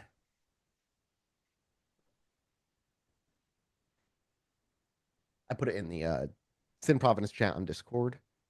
Thank you. Yeah. So that's, it gives you a location, and clearly the information you were looking for, he had it, and it's gone. My question to you now, Betty, is: are you going to go there to meet with him, or are you going to go to try and meet with the other two first? I think I would bring this information over to Janet's crew. And probably because I need to share it with Leon, especially because Leon was the one who owes me a boon for that. But yeah, I mean, you can always pass that boon off, and I can hand it off and just come back with information as well from Leon at some point. So gotcha. Yeah, I think well, where is Leon's place in comparison to where Janet's at? Would it be on the way? From where you are, yes, it will be on the way there, but it's not like super close. But you can go there and drop off the information. Yeah, I think I would drop off a message for Leon, and then I would make my way to Janet's. So as you're making your way to Janet's, and we see, we'll actually just not even cut to where you're at, Leon's or Janet's. As you walk out of the area, away with that note in your hand, walking away from the warehouse, our camera kind of pulls way back, and as you get smaller, we will slowly fade to black, and we'll cut to break right here, and we will be back in 5 to 10 minutes, and continue with the party getting together. All right, It's already break time. Just a minute, BRB.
Welcome back. Are we back? Hello? Hello? Testing 1, 2. We're back. Hello? Welcome back from break, everybody. Hope you guys got yourself a fresh drink and all that good stuff.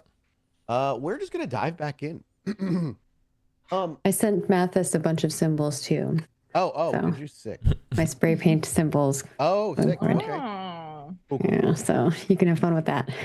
I'll look this over. In the meanwhile, obviously Betty is gone for some time. Is there David and Elspeth would have time together?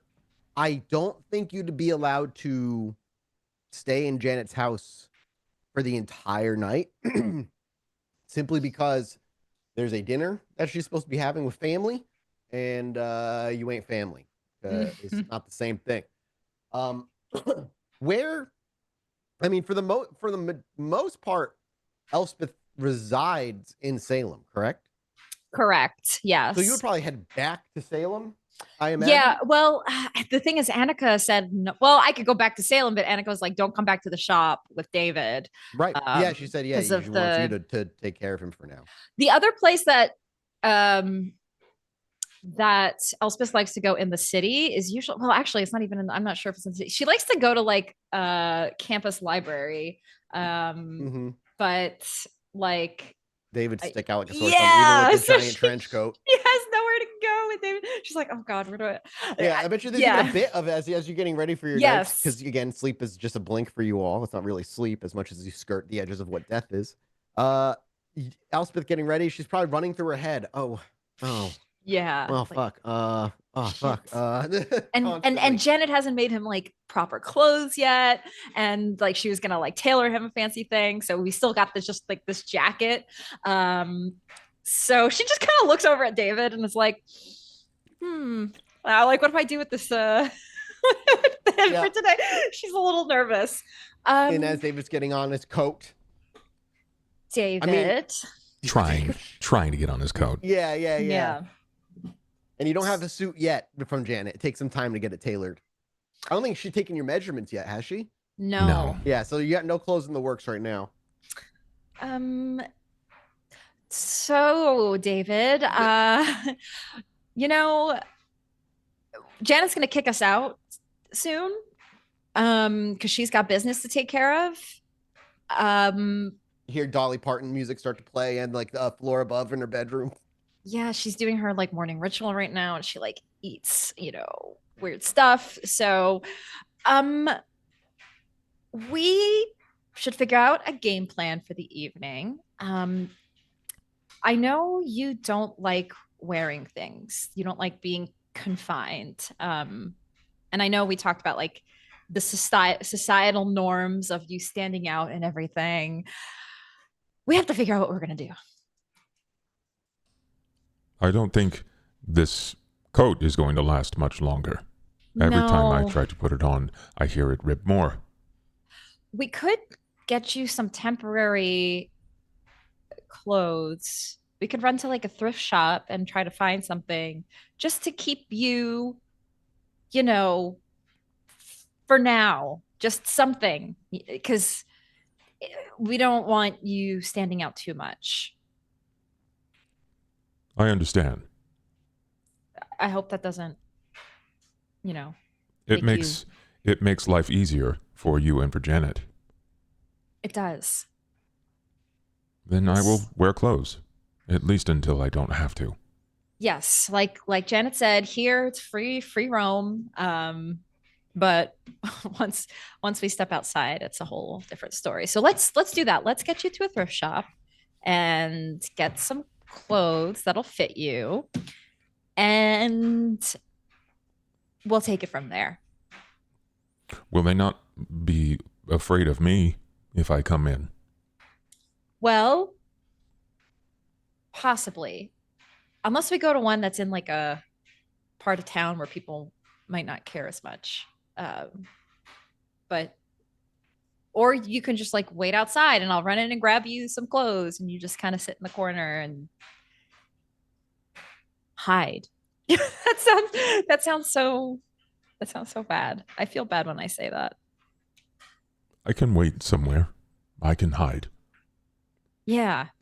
And you know what? Maybe we can find you while you're waiting. I'll see if they have things that you can like craft with, since you seem to be very much looking for things to build and sculpt. So I will look for that too for you.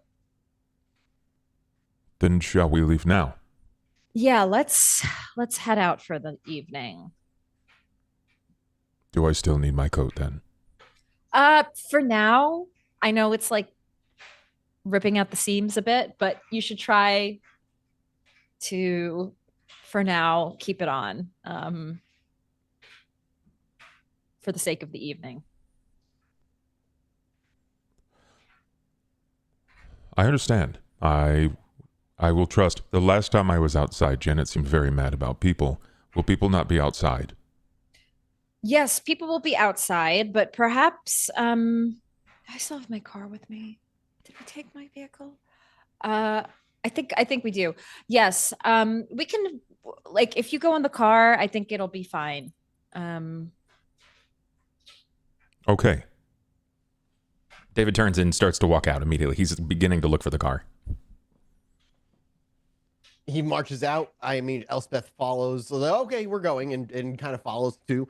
Get into the vehicle, and you begin driving out toward some of the thrift shop. You're going to be heading kind of more from where you are. Further north is your easiest place to meet. And we'll say, we'll let you shop first. It doesn't have to be a big scene. Are you going to let David stay in the car, or are you going to take him inside the store? It's probably best for him to just wait, and I go in the store and I try to find things I think will fit him. Okay. How tall is David? David is like almost 7 feet tall. Oh, okay. Lord. To be a hard find, go ahead and give me a wits. A wits. I would say investigate if you want to spend time. Yeah. I mean, he's a giant stone man. Yeah, exactly. Let me wits investigation. Okay, let's do that.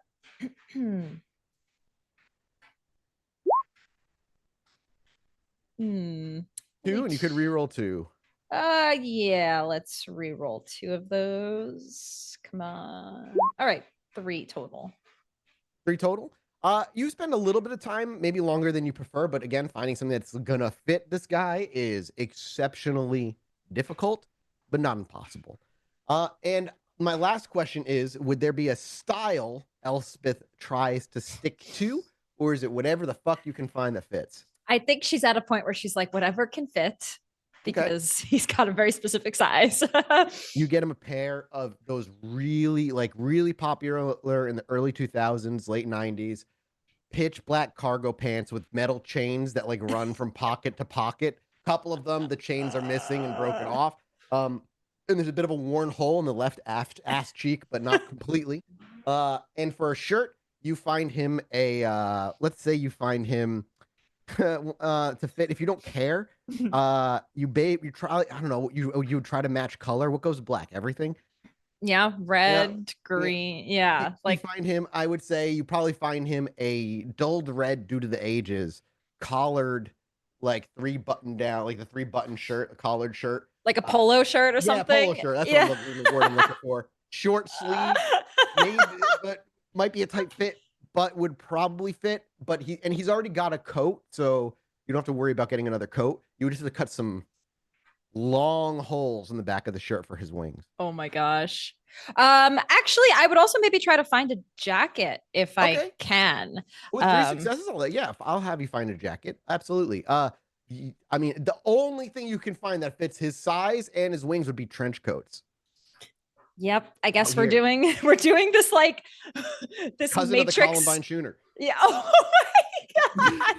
I was gonna say like a Matrix look with like a polo. Yeah, like it looks like he's got like this kind of gothy look, but then he's got a polo shirt. Late 90s, early 2000s. If he had frosted tips and really short brush forward hair, like with the fade up front, he'd perfectly be 1999, 2000. Everybody in my high school had every hockey player had frosted tips in my high school. Oh my god. I mean, that's too old for most people here. Regardless, you get him the best late 90s outfit you could find that fits him. Elspeth, do you have any points and resources, or do you just have a kind of like light spending cash? I have no points and resources. So it's a fucking thrift store. You have enough cash to grab these clothes, and as you leave the store with a one plastic bag filled with clothes, already having walked by the store, well on her way in the opposite direction the way you came, you see or hear Betty's cart before you recognize Betty herself pushing it at her typical speed on her way toward you. Toward where you came from, Janet's place. Obviously, Betty didn't notice you. She didn't notice, because I'm assuming you didn't park David right in front of the thrift store. You probably parked a block away because he is noticeable regardless. But yeah, she had walked by the thrift store. She's at the end of the block, about to cross the street. You hear the rattling cage of her cart, and then you look over and you see her, and she's heading the way you came from. I take a second, hear the rattle, and I'm like, there's probably a moment of like, do I need to do this? Do I want to? I was like, she's cool. I was like, Betty's all right. So Elspeth is might have also, maybe there's even a thought of like, was she following us? Yeah. So that'd be more up at Betty's alley. She wasn't, but Elspeth will actually yell down the street, hey Betty. Betty, and you see a wave. Immediately your attention's grabbed as you turn around. Yeah, you see Elspeth happily waving you down at the other side. A few people are walking by.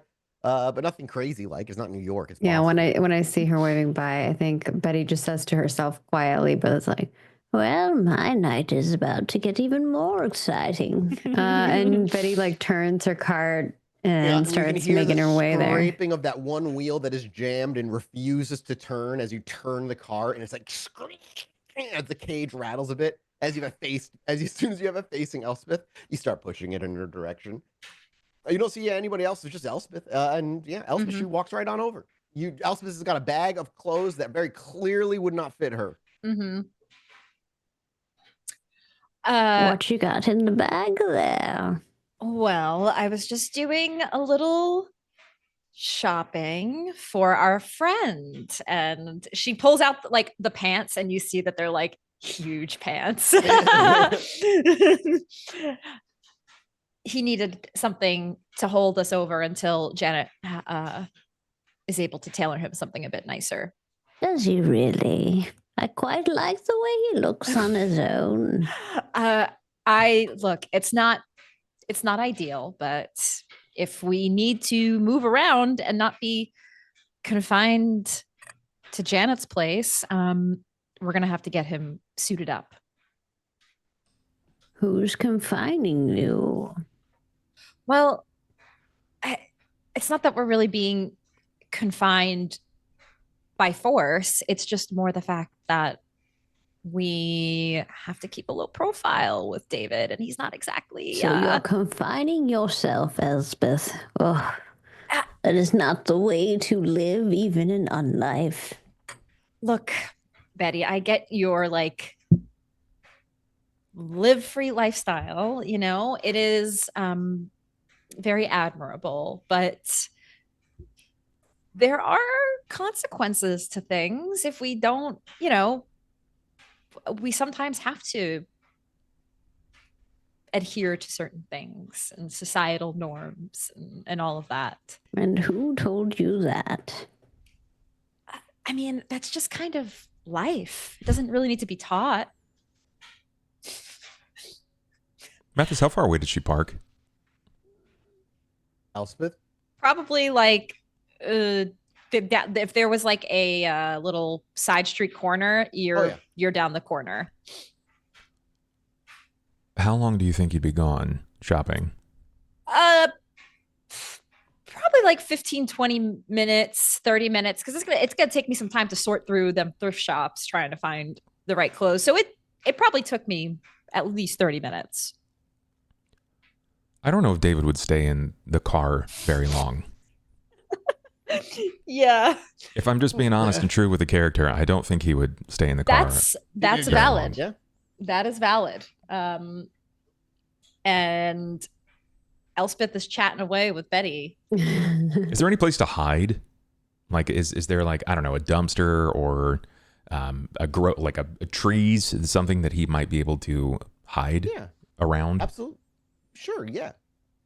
What are you looking to do? Just like leap into a dumpster? Something that he can escape from that's not so enclosed. Yeah, for sure. I think there's plenty of places. Are you actively trying to hide then, like a stealth dex check? Yeah, I think they've made it very clear that David's presence is alarming to a degree. So I think he would probably try to hide himself. Go ahead and give me a dex stealth check. Okay. I'm not terrible at that.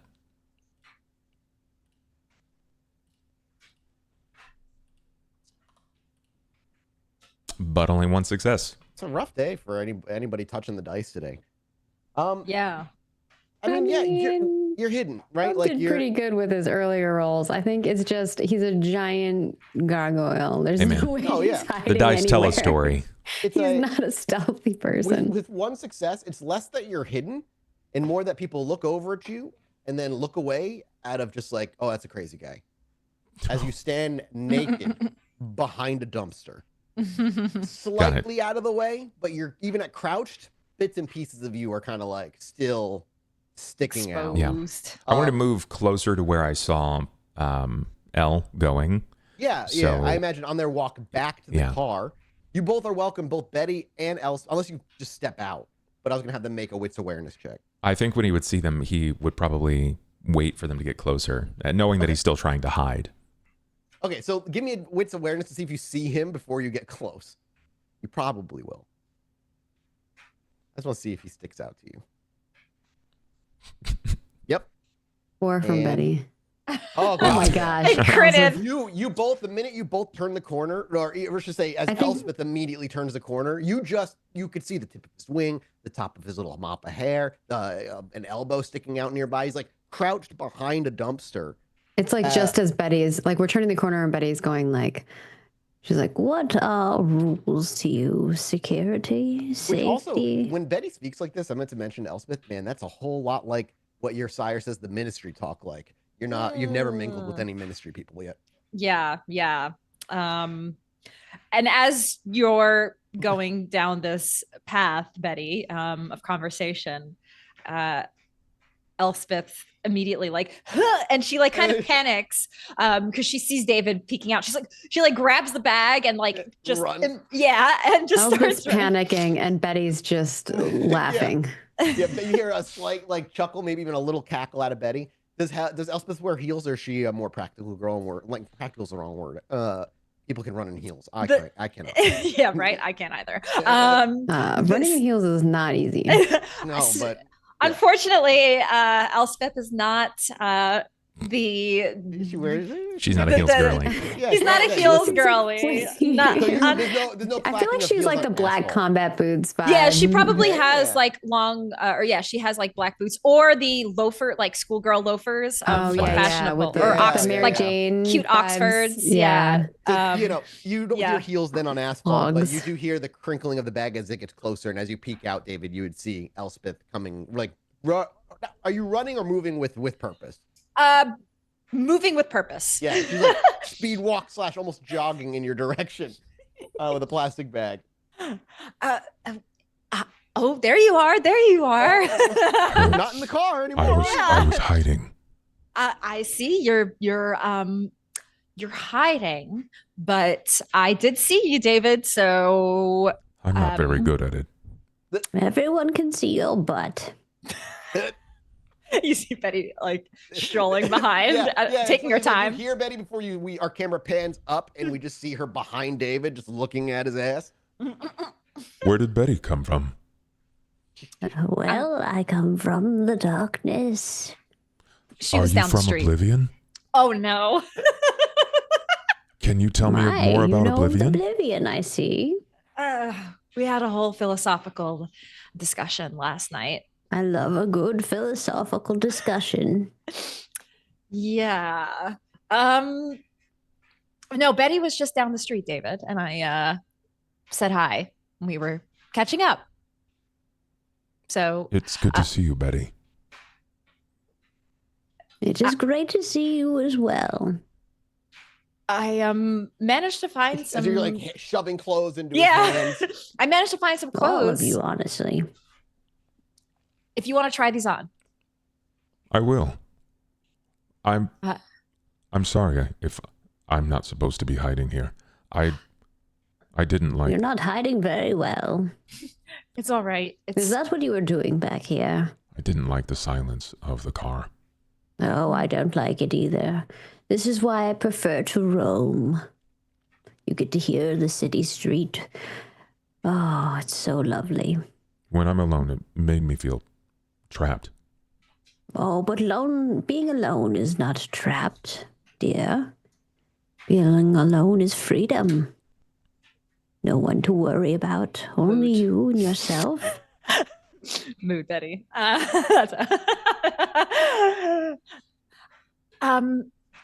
Just whispering chaos. David, so normally, like, people tend to, when they change clothes, like they'll like find a private place to just like for modesty purposes and like just. But I just change clothes wherever I feel best. God damn it! Shut up, Betty.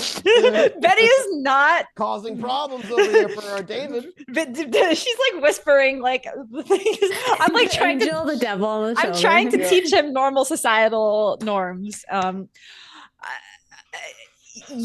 if you can do what you want, though, David. If you want to change right here, that's fine. But if you want to go like behind the car, he's already naked, Elspeth. How much worse can it really get? Okay, fine. Here, and she hands him the bag. I got you pants, a shirt, and a jacket.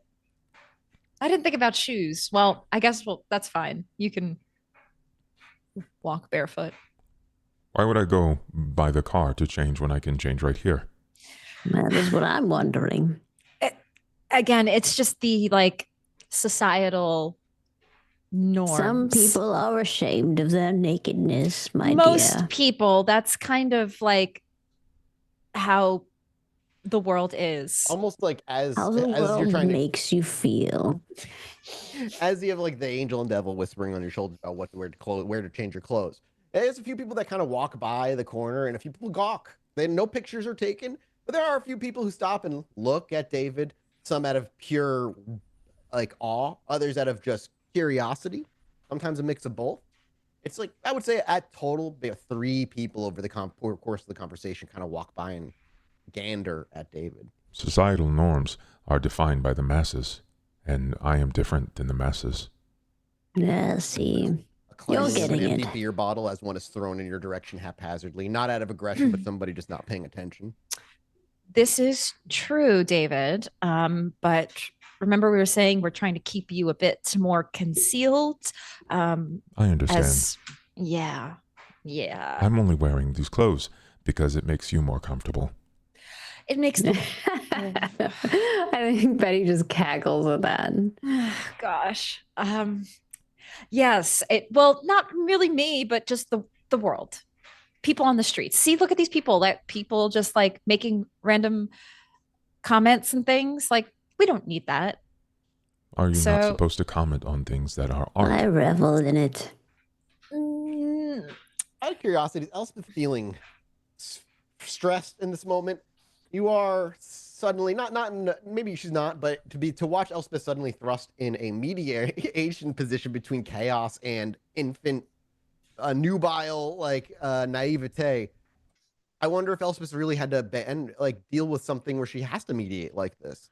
Yeah. Because of your age, you're young. You're only barely a year old or what have you. She probably is a little stressed. And yes, like Janet is usually the one to like handle this also. And Janet's busy. So yes, Elspeth is getting a little flustered. I just want to feel the flavor going through your mind in this moment. Yeah. Okay. David, please. She's like shaking the bag from Goodwill and is like, the clothes, please. Okay. Thank you. I don't even care if you go behind the car or not. Betty will cause some distractions with maybe like some illusions. If there is it depends. non-kindred people walking by.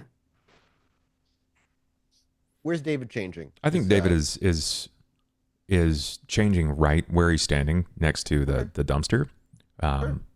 But like that whole rationale and conversation, it sort of leaves him like a little perplexed, and you can read it on his face. Like he wears his emotions very strongly on his face.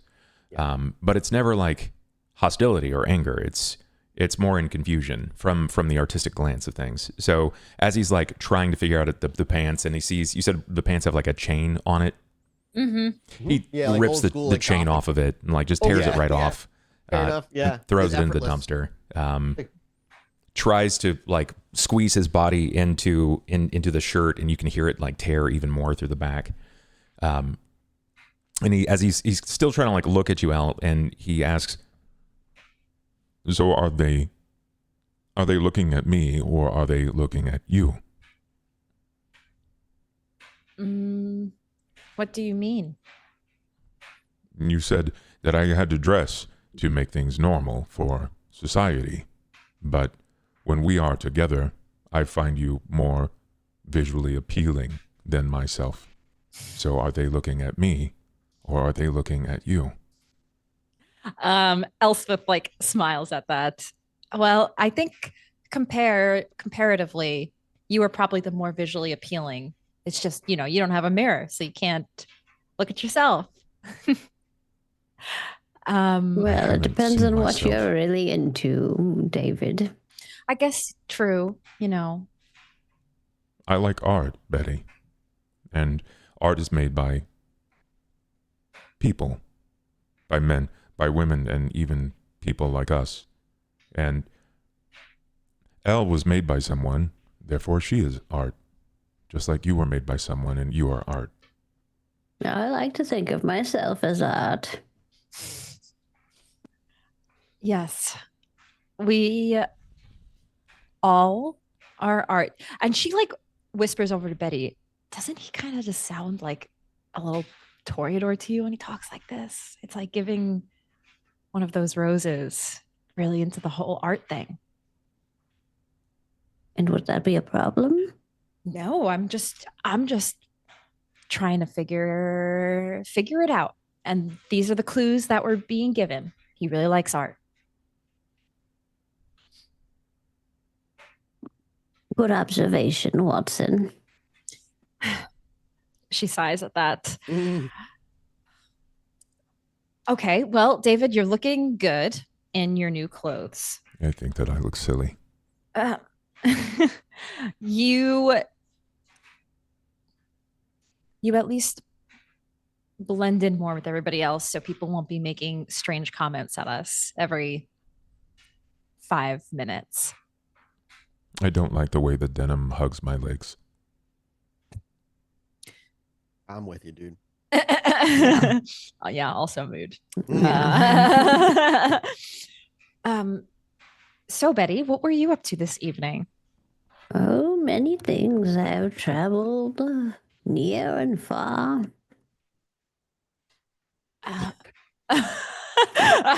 She's just okay. That was very vague. Have you? Well, it depends on how much information you really want. I mean, I was just curious if you had any interesting developments since we've last chatted. Very, very interesting developments. Such as? Perhaps not wise to speak of them here, dear Elspeth. Well, we can go to the car. Well, I do love me a good dumpster dive. Okay, fine. Okay. And you just see Betty like climb over into the dumpster and start like rummaging in there. Is there anything good in there? Give me a wits awareness. What? A wits awareness. Okay. And what does Betty consider good? I don't know. You're about to tell me. 2. With a 2, sure. You find in there what would Betty consider valuable. I have this weird picture of a mason jar with like half filled with coins. Ooh, yeah. That is what keeps coming into my head. It looks like a bunch of pennies and nickels and stuff, but I mean, you gotta go time to go through it. Oh yeah. She just shoves her hand down there and she goes in there for about like 5 minutes. You hear her rummaging around, and then at some point, there's a jangle of like metal on glass. And what Betty said, Betty sticks her hand up. Yeah, and you just hear she kind of shakes it and she's like, Oh, look at the things that people throw away. and she chucks it into her cart. Wow. Yeah. Look at that. You don't seem very impressed. It's not my style of finding new things, but I see it's yours. And you know what? Everybody has their own hobbies. Well, I would say this is a way of living, Elspeth, but perhaps yours is a hobby. Yes, I see. I understand. But if you would like to know what I've figured out, perhaps we can find ourselves in a new place that has less prying ears. We can get in my car if you want and go for a drive. She nods, and so you walk barely into halfway down the street as David is now clothed. He looks like disgusted. He would be. Yeah, he looks disgusted. Fashionably, he looks like he would be one of the popular kids in the early 2000s in high school. Definitely where he peaked. Yeah, he looks like he might relive his glory days often in his mind. You head back to the car. Yes. As you move in the car, you start driving, I imagine. And then Betty would eventually just kind of like, would Betty just kind of blurt out, okay, hey, here's where we want to go? Or does she like take out the paper? What does Betty do? I think whenever we're in feels like we're you drive safer. up the blocks, and you feel after a little while that no one's. If no one else speaks up, you. Betty will be the first. If Elspeth doesn't say anything, You hear the sounds in the back of like David scratching the denim and the shirt, just trying to get it right on his body, and it doesn't really stop. He just kind of keeps itching.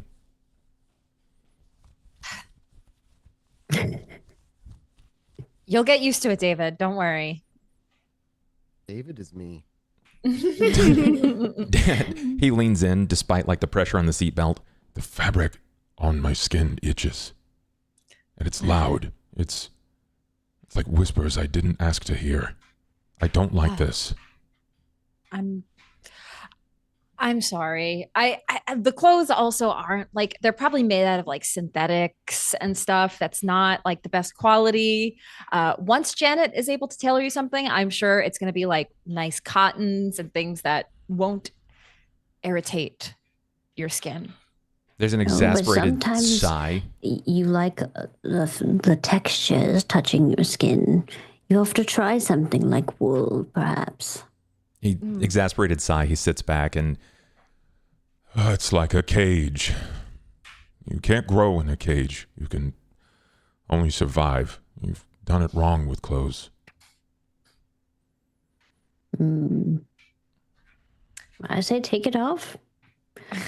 But that's my perspective on it. He looks to Elle for like approval. I mean, we're in the car. Fine. If you want to take it off in the car, you can take it off. It's very, very difficult, but he starts to try. I was like, do you like rip it off? Oh no. I don't. Like, did you cut holes in the back of the shirt for him to wear the shirt? I imagine you must have. It must have. So like the shirt has to go on like. Or he's covering up his wings, so his wings are like all confined in there. Yeah, true. Yeah, oh man, in the fucking polo shirt. I think we would cut holes and then the wings are covered by the jacket. Yeah, they pop out as he's putting them on. Yeah. I guess, David, are you ripping the shirt off or are you taking it off gently? I think he's trying to be delicate about it. Elle took time and money, right? And he knows how important money is because that's what Marcus was going to sell him for was money. So that's really important. So he doesn't want to like tear through it, but he's not gentle at all. He's not used to his own strength, right? Quite yet. So yeah, you go ahead and make me a dexterity athletics check to see if you can do it very gently. It's actually a good pull for me, so I'm not too terribly upset about it. I mean, you have to have steady, calm hands to do the kind of art you do, right? Yeah. Yeah, you critical. You 7 successes. Like there's not even a moment where anybody's like, oh shit. No, you take off the shirt with ease. Is it just the shirt or does everything go? I think it's everything. I think he takes everything off. Then the pants come off next. You can go ahead and make me the same roll. Got it. This is where I botch. Hilariously. You said Dex, you end up with chaps. Athletics. Yeah, same roll. Yep. Yeah. Nope. 4 successes. Yeah, maybe not as smoothly. It's a little bit more cumbersome. You know, taking off pants in a car can be kind of annoying to begin with. Yeah, you gotta like scooch it down. Yeah, and you're big and you're new with your strength. But 4 successes is still beats a hard difficulty, and in doing so, yeah, with a little bit more struggle, but not that much, you're able to take the pants off as well. Now you're naked again. He tries to fold them up and like set them down, and you notice that he's not quite smiling, right? It's not all teeth, but he seems much happier in his mood. As you fold the clothes, pants, you just kind of fold regularly. Mm-hmm. But as you go to fold the shirt, almost instinctively, like a muscle memory, you fold it in a way that if anybody's gone to like an Old Navy or anyone before, as you watch people fold clothing, it's that instinctive for you. You fold it, flip it up, and fold it like it's going to be presented on a shelf. Not that you were like retailer in the past, but that kind of instinctual movement that you did not have for your pants, where you were kind of like a little bit more like putting it together. The shirt, for whatever reason, you're just like, and done. I think he would probably say, like, with almost some minor pride in it, that's not me. That's someone else's idea of what I should be. And I don't think I was made to fit. I was just made to be. Are you referring to the clothes, or is it something else that I'm not aware of? Just being David, being me, like this. And he kind of like throws his arms up, like glancing down at him. How do you mean being naked? What else would I mean, Betty? I was not certain what you were talking about. Okay, well, now that we've got David in his more comfortable form, Betty, your evening. Well, you see, I went back to your little shop and You went back to there's my some shop? yes, the shop that you work at or live at or whatever it may be. You do know there's some kind of something lingering there. Angry spirits of some sort. They seem very uncomfortable and unhappy. Yes, I am aware that there are angry spirits around the shop. And you're not doing anything about it? Or are you the one angering them? Elspeth doesn't reply. She just keeps striving. How did you even figure that out anyway? I have my ways about me. You Well, see, you were talking about your ways of getting information. I have my own. And she shakes the jar again. Jangling coins around. okay, so you went to my shop, you found angry spirits. Yes. You didn't answer my question. Um, it's a lot, Betty. I don't really want to get into it. Well, I do. Um, well, let's say that they are spirits, angry ghosts that we are currently investigating. And you say I am vague. That's, I mean, that's really the extent of it. It's not really anything more than that. There are angry ghosts, and we're trying to figure out more about them. Interesting. Perhaps I can help you. Do you have some sort of I mean, that's kind of my thing, Betty. What do you Well, think you could can't it help be with? our thing, Elspeth? What exactly could you do to help? I don't know. I would have to see what's going on to know how I could help. You see, more I information allows me to understand how I can aid you. I don't know if Annika would like that. It's usually Well, like she doesn't have to know, does she? It could just be our thing. I'm not going I'm not getting myself in trouble. We've already seen How how would you get yourself into trouble? What if I helped you and you were able to give your teacher or whatever it may be more information, and then you get a benefit out of it, then so does she. And I get to, cure my curiosity. Betty, it is a very complicated process. That's not just something as simple as like saying, "Hey, ghosts, how's it going?" We have to Sometimes it is. Have you ever talked to a ghost, dear? I have, yes. And it requires a very complex ceremony where we have to find an object that we can use to summon the spirit. And when we do summon it, sometimes it doesn't even want to talk because they can either be angry, upset, sometimes they're happy, sometimes they don't want to be there. And you treat it with a lot of care. It's a very it's an art form. Riveting. I would like to experience this. We don't usually hold showings for it. Betty, I'm Well, you sorry. should. You could probably make more money off of that if you tried. And then, as my sire says, we'll have some people knocking at our door with stakes ready to kill us. So, Well, you be careful of who you're showing to. Why do people try to kill us with stakes? Because we are considered to some unnatural, so they want to get rid of us. And there are other ways that normal mortals are killable in, and we are not killable in those same ways. Stupidly, a stick does the job. But because we're different, it would be hard to kill us, right? Oh, very. Yes, but according to my sire, some people are well equipped for taking us out. They've spent years and time and money and investments. And there are even other kindred willing to do such things. It's just because we are, we have all this power and immortality now.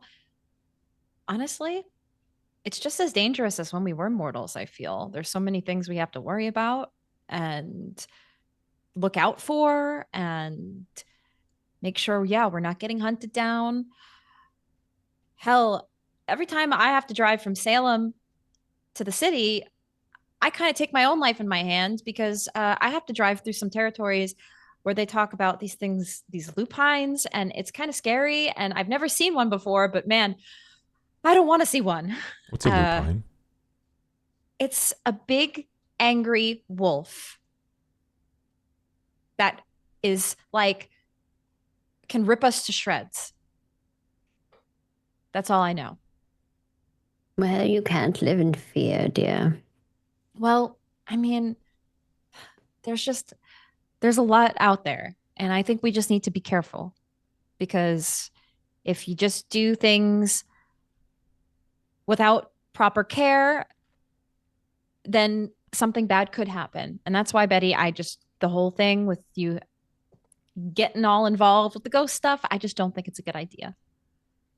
Well, you may not think it's a good idea, but I do. Why does everyone want to kill us? What did we do so wrong? Well, it depends on who you talk to.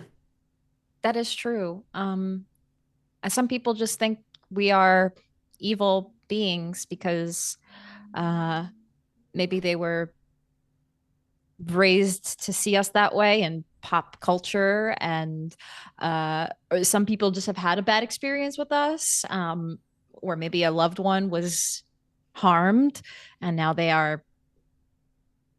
want to kill us all or something. And I don't know, it's a lot of stuff with either religious or folk related reasons as well. Out of everybody here, at least in this group, Elspeth would probably be even the only one with even a minor, vague, cursory knowledge of history of Kindred, because that requires points in occult and politics as well would work.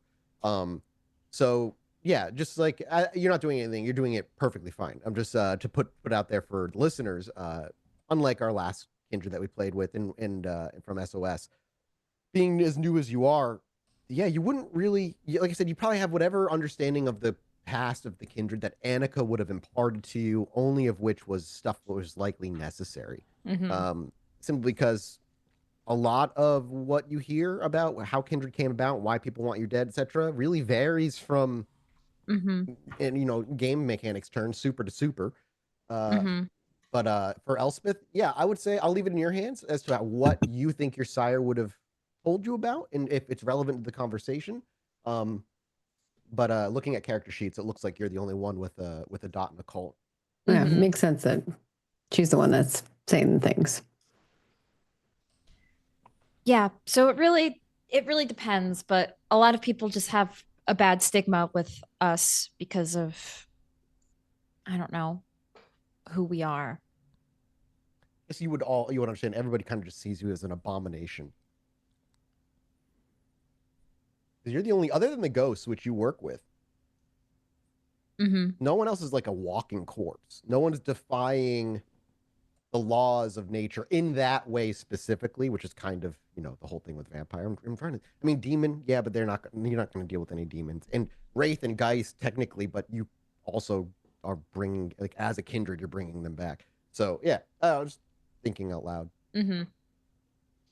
It sounds like someone spilled ink on a painting, and now everyone believes the whole gallery is ruined. Something like that. Yeah. Oh, one bad apple spoils it for the rest, that same saying. This is true. Though, I mean, if you think about it, yes, that's true. But what we do, we have this like hunger that never really goes away. And the only way to sate it is to kind of harm people a bit. I mean, we're not killing them all the time, at least I hope not. But it's kind of something that isn't. I have to sneeze. Sorry. Oh, bless you. Thank the you. rest of her soul back to oblivion. Yeah. It's not quite natural. So I think that's why people think we're not good. Especially me when I have to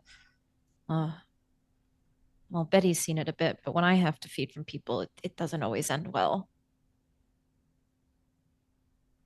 I don't kill people for what it's worth. She looks back in the rearview mirror, David. Just saying. I don't kill people, but when I feed from people, they don't have a good time. Unlike some people, they have a good time. They don't have.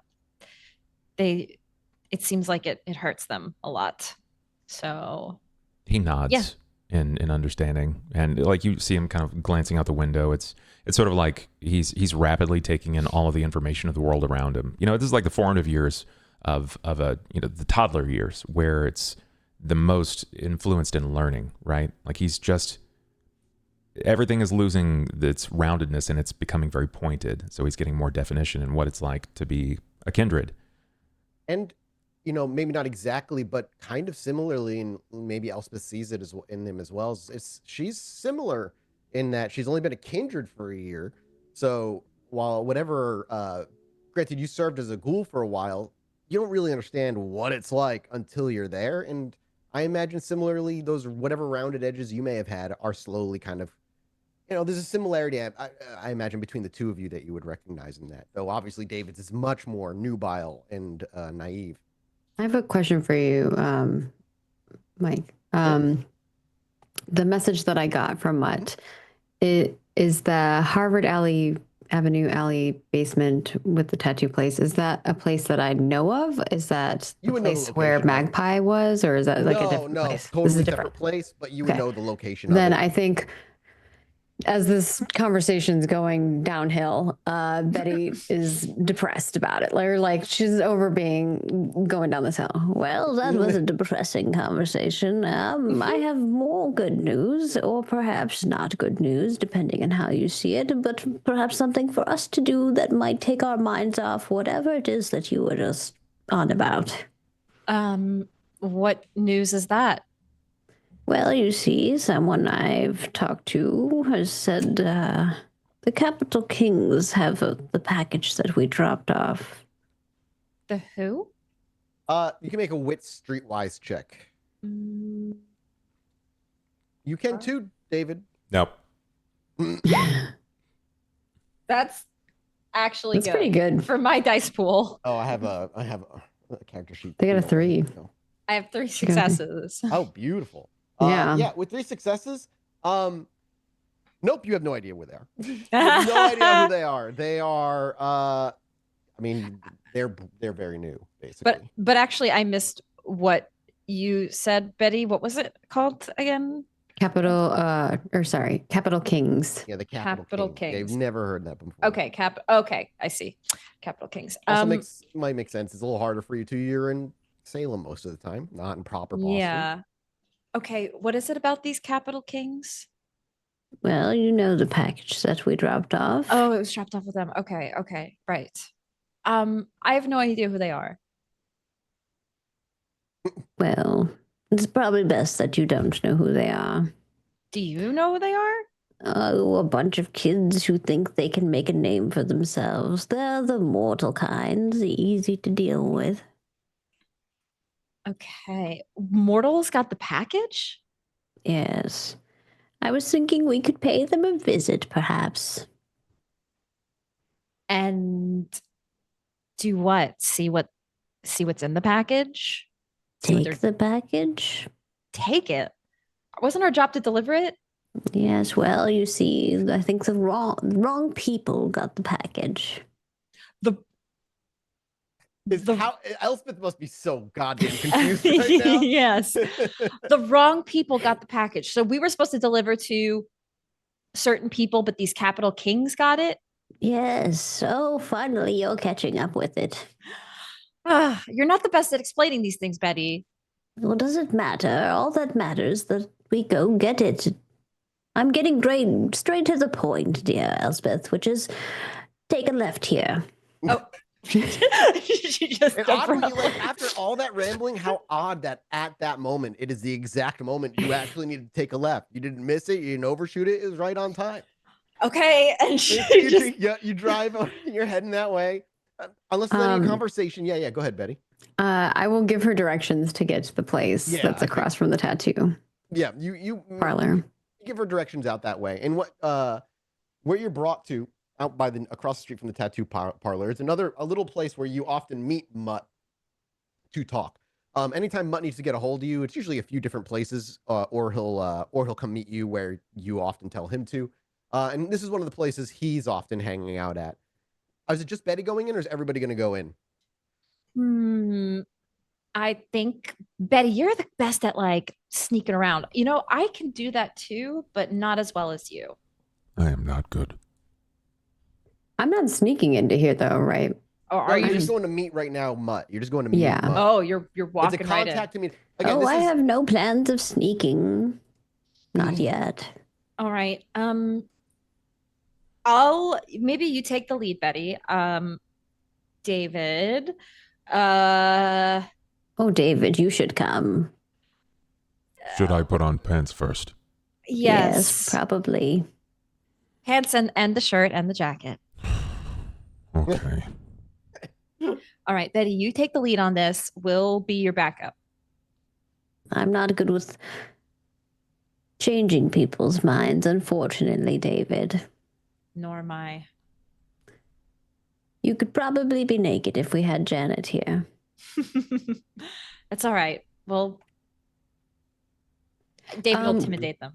As I go to walk towards there, do I see any like concerning like signals or information, or do I feel like this is going to be fine and dandy? Yeah, it doesn't look like there's anything. I mean, you're welcome to make me a wits awareness check anytime you'd like, if you want to. Okay. Do it right now. Ooh, bestial failure. Great. Oh, you got 0 successes. That's crazy. Failure. I can willpower though, right? Yeah, you could reroll 3. You could. Wow, your like dice rolls are rough. No, I know. I don't know what's going on today. It's fair. I was gonna say, actually, yeah, everybody kind of looks suspicious right now. But with 2 successes, no, it does not look suspicious at all. You make your way across the street to the apartment building that's there, and as you open the front door, it's just immediately a set of stairwell that goes up and then down. And right on the left-hand side, built into the wall, is a old, barely able to be seen, kind of like gold mailbox, like a square, just a bunch of mailboxes, but a lot of the cold like painting has been chipped off, and you just see the rusted metal underneath it, with a few of the numbers completely missing, with names handwritten in pen or pencil where they should be. And you immediately head downstairs. It's a red door in the basement of this apartment building, and as you make your way down the stairs with David and Elspeth in tow, it's a small little area, and the red door is, as you walk up to it, you see it's just for janitorial stuff. It's a little maintenance guy office. You walk up, do you just open it or do you knock? Ooh. Yeah, Betty just opens it. I love the idea. You're just walking in. You can smell as you walk down here, by the way, just the lingering scent of cigarette smoke just sits and cakes everything down here. Betty loves that smell. Yeah, it's like Betty. Yeah, Betty would love it. And as you just open the door, you actually would see the wild-haired, sleep-deprived, at least looking sleep-deprived, clearly nervous-looking Mutt. A mid-30s, long, scraggly beard with just kind of like, I'd say down to his ear-length hair that just sits in all directions. His eyes are sunken in with a deep brown, and he's maybe like, I'd say 5'4", 5'5". And he's like pacing kind of back and forth. And as you open the door, he whips around. You see he's wearing just kind of these jean shorts. He's just got socks and old ass Vans that have holes in the bottom of them at this point for how long he's been wearing them.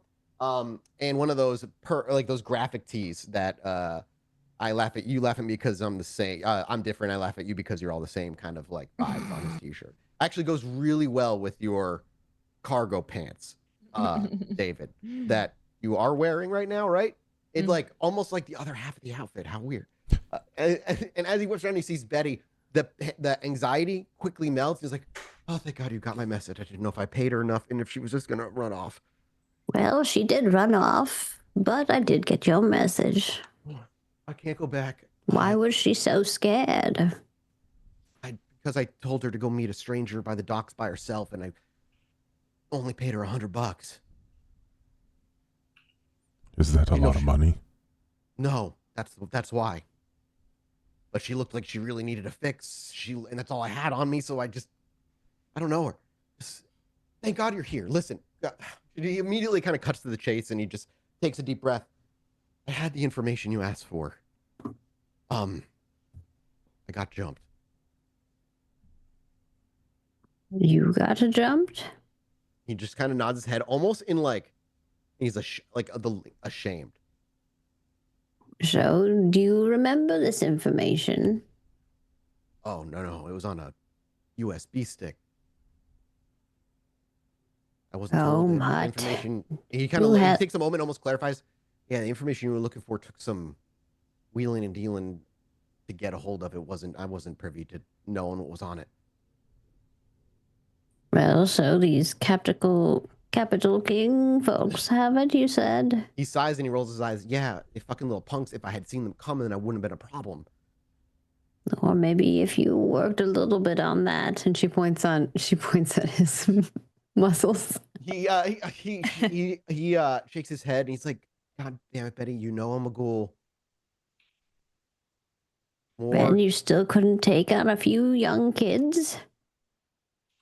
If somebody finds you when the sun is up, they sneak up on you. Can you do anything about it? Right? Okay. Same thing. Well, I wouldn't find myself in a position like that. Listen, I'm not saying I didn't fuck up, Betty. I'm not trying to fight you here. All right. Well, so what's the solution now, Mutt? What is your plan?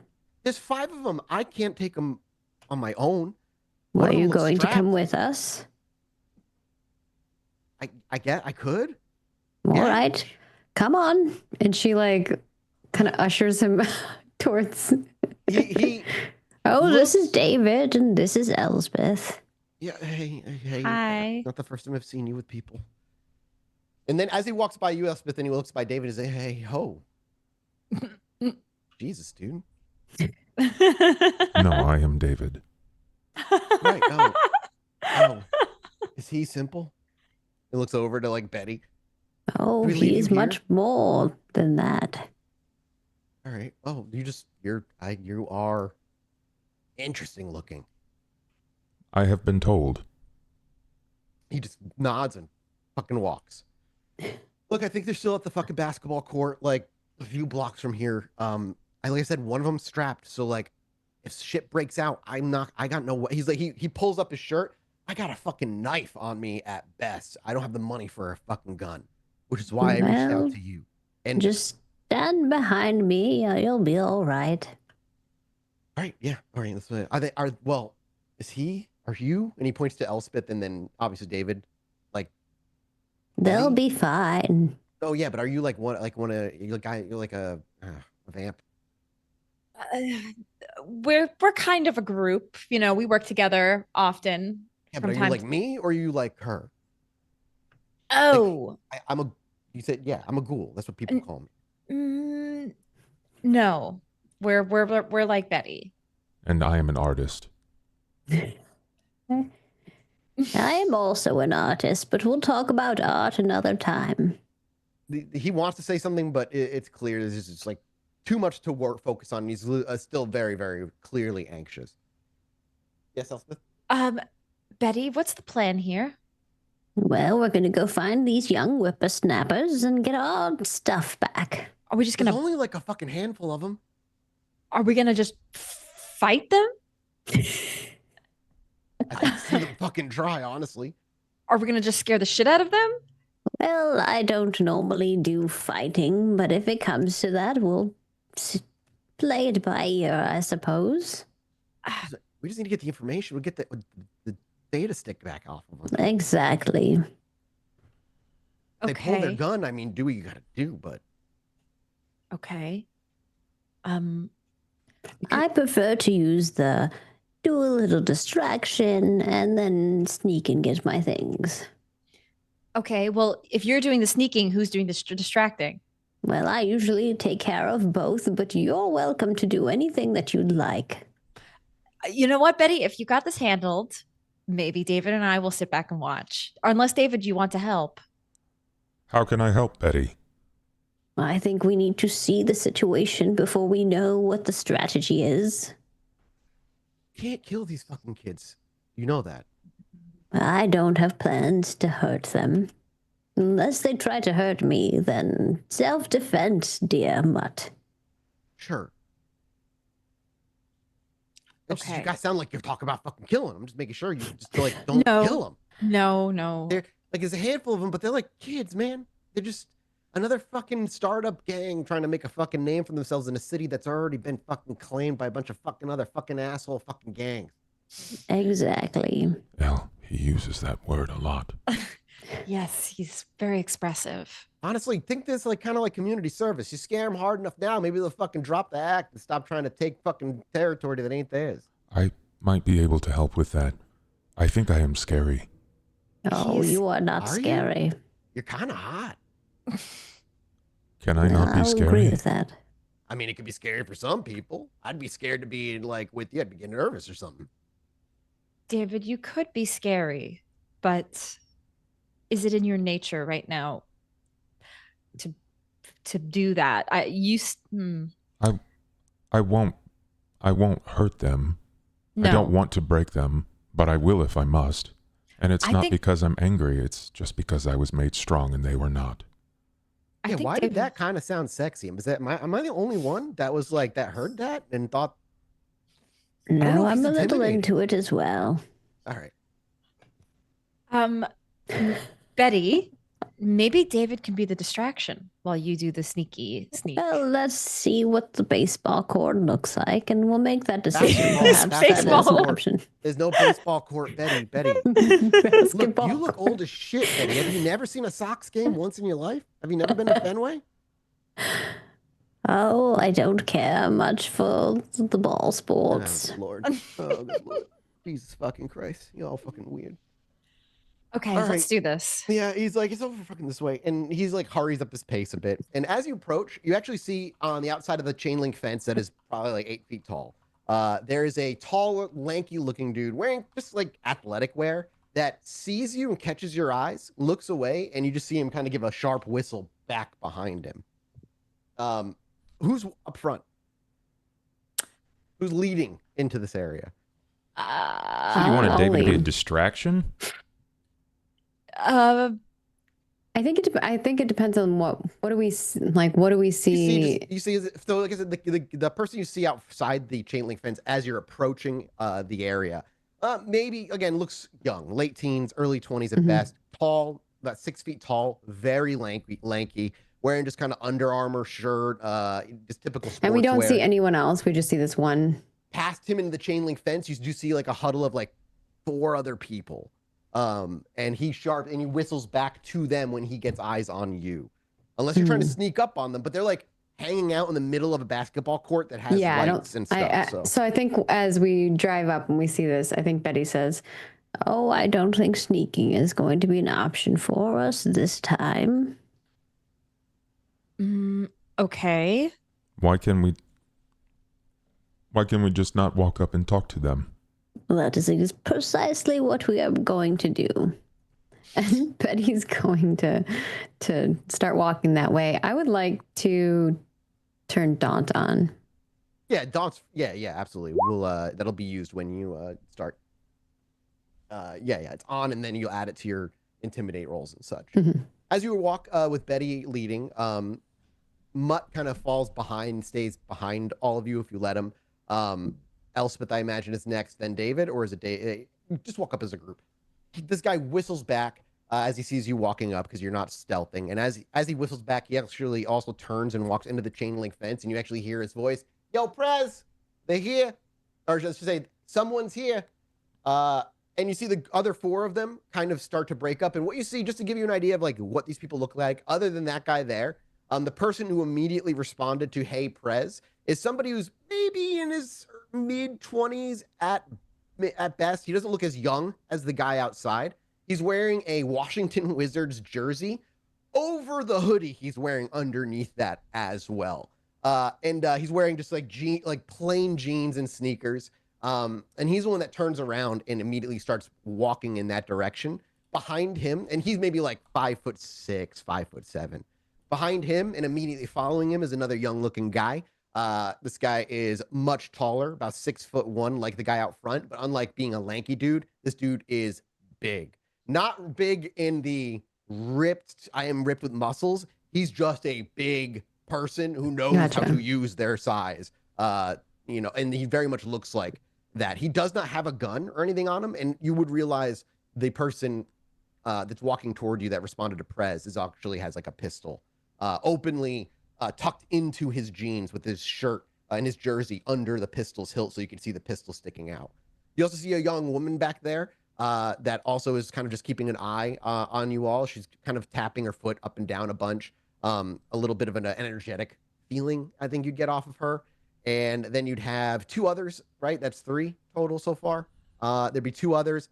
Another shorter, slightly lanky individual who's very clearly a teenager, maybe even just barely 18 at best, who has short hair, clean shaven, just has a new look to him. And then another girl who is a little older than the other one with the other one had like a ponytail. This one is just like a really short cut. That's like, I would say closer to like, out of everybody here, more like Bubs, like just a closer, like tight haircut to her head, who's a little less twitchy than the other one and just kind of calmly eyes. That's all 5. There are 5 of them. Okay. Yeah. So do you do it? So he shouts back, "Hey, Prez, someone's here." The other guy starts walking forward. Do you just walk in, or do you respond and say anything? I think Betty just walks. I don't know what the other. If They're the just gonna others walk. want to say anything, they're welcome to. Yeah, you all walk in. Yeah. And this guy named who responds to Prez walks by the lanky guy and looks the 3 of you up and down. Obviously, his eyes linger on. There's 4 of us, right? Because Mutt's with us. 4. Yeah. Yep. Lingers on Dave in a bit, and then he gives a big smile. He walks with kind of a swagger, and as he approaches, you can actually see a thin gold chain necklace around his neck. What would I roll for this? Let's see. Witchcraft. That's what I'm going to go with. A witchcraft check. Witchcraft. Yeah. Witchcraft. It's an interesting combo. I know. Don't ask me why. 4. Oh wow. And you bestial critical. Not that it matters. Yeah. 1 for Elspeth. I imagine David will. Oh wow. Yeah. Dang, you have a high dice roll for that. Jesus. With Betty with the critical, you could tell it's not real gold. That's what we're rolling for. Because there's no appraise button. That's There's no hilarious. appraise roll here. So as he approaches, you see the gold chain around his neck, the thin gold chain around his neck. As he gets close enough, you could tell by the way it glints. Betty, you've stolen plenty of actual gold things. It's very much not a real gold chain at all. And you actually see a couple rings on his finger that you immediately pin as not real diamonds. It's all very, very fake, flashy. I think that just makes Betty grin even like more mischievously. So and as he walks up and you're grinning and he just kind of with this faux confidence like, so, well, what do we got? Grandma and her fucking grandkids coming in here? You look like you got nothing worth it on you, but the 3 of you, this court belongs to us. So we're going to need some, what do you call it? And he looks big and he gets caught in his words. And he looks back and the big guy and he goes, what do you call it, Brick? And Brick goes, a toll. And he's like, yeah. You need to pay us a toll to come in here if you're looking to, I don't know, play basketball, where the fuck you're in here for. Oh, you could only wish if I was your grandmother or theirs. I don't think we'll be paying any toll. In fact, I think you'll be paying us. Yeah. Fucking, and then as he looks back, Brick the guy he called Brick immediately laughs as though he's supposed to. Stupid lady. And he's like, yeah, dumbass, I ain't paying you shit, you old woman. You give us money or I'm gonna. He looks around to the three of you, and then he looks to Mutt. I'm gonna beat up your grandson back there. I'm gonna make you. Oh, watch. you can certainly try. Is that a threat? You threatened first. Do you walk into somebody's house without announcing yourself? I don't believe this is your house. Yes, and he kind of points to you and he closes his eyes and he's like, and that's where you're wrong. Now, well, you see, this cord is about as much of your house as that gold piece on your neck is real. Yeah. I'm not gonna make him roll. You watch as he gets this faux confidence turns into fury immediately, and he reaches down for his gun and he puts his hand on the hilt of his pistol and he goes, "Say that one more fucking time, you old bitch!" And he pulls the pistol out. Go ahead and make me a wits awareness. Everybody can give me a wits awareness here. Okay. What's awareness first? Why is that gun in your hand 5. Ooh. shaking? Wow, damn. It's shaking more than we are. What's awareness, you fucking statue man?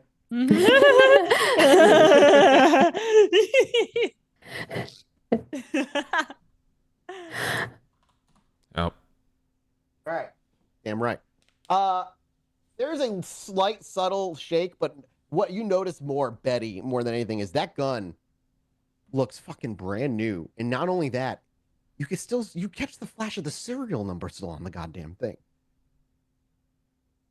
It's a fucking trackable pistol. If he has a fucking, all it tells you is this man has clearly never fired or used a gun like this in this way ever in his life. So he pulls the gun out and, calls you an old goddamn bitch or whatever. And he goes to point it at you. And David's like, "Why do you need a gun?" And he goes, "Why don't you shut your mouth, pretty boy, and watch how we teach people a lesson here in my house." I'll step up in front of them. It's just the nature of David is like something that he cherishes is being challenged. So he's immediately going to go into like protection. Oh, David, it is all right. As Betty puts her arm gently up and says to looks and kind of grinning at this guy, says, "Oh dear, you still have the serial number on that one. If you shoot any of us, they're going to find you." The fury is still very much there, but the tension rises when you mention the serial number, because as you walk, with 2 successes is enough for everybody else as well. As you are looking around, as Betty starts pointing little things out, like the fake gold chain, the serial number still on the gun, the unease that in which he carries it, with David kind of mentioning the subtle shakes. You actually see the others around him, particularly the lanky tall guy that was at the gate because he's closest. There is a clear look of, I don't want to say confusion, but there's a little doubt seems to be being seeded amongst them. And it becomes more and more clear to the three of you that Mutt wasn't lying, that these guys are clearly brand new at this whole shtick. So yeah, as you point this out, you actually see the rest of his crew, or some of the crew, seem a little bit more doubtful in the situation. And in this moment, he has to make a decision.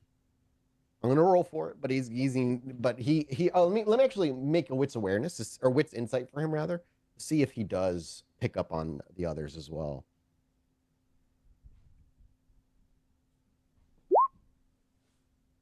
Two successes. I'm gonna have him make him another roll then to see. He has to make a decision in this moment. I'll just do a flat roll. Yeah, I mean, he doesn't have a bunch of fucking resolve, or rather composure.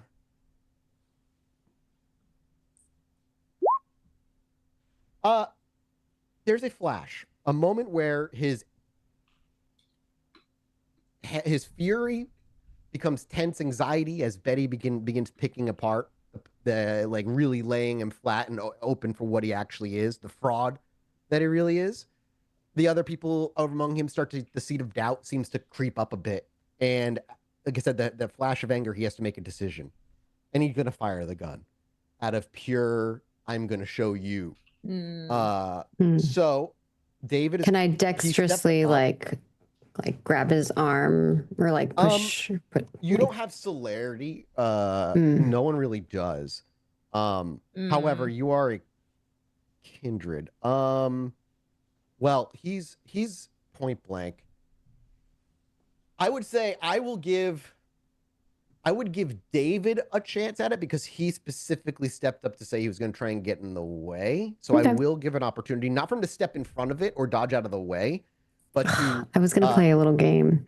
Yeah. But to like just shoulder or knock the arm in a way where hopefully it doesn't hit him, but there's still the chance it hits Elspeth, Mutt, somebody else that sits behind him because it's going to be sloppy.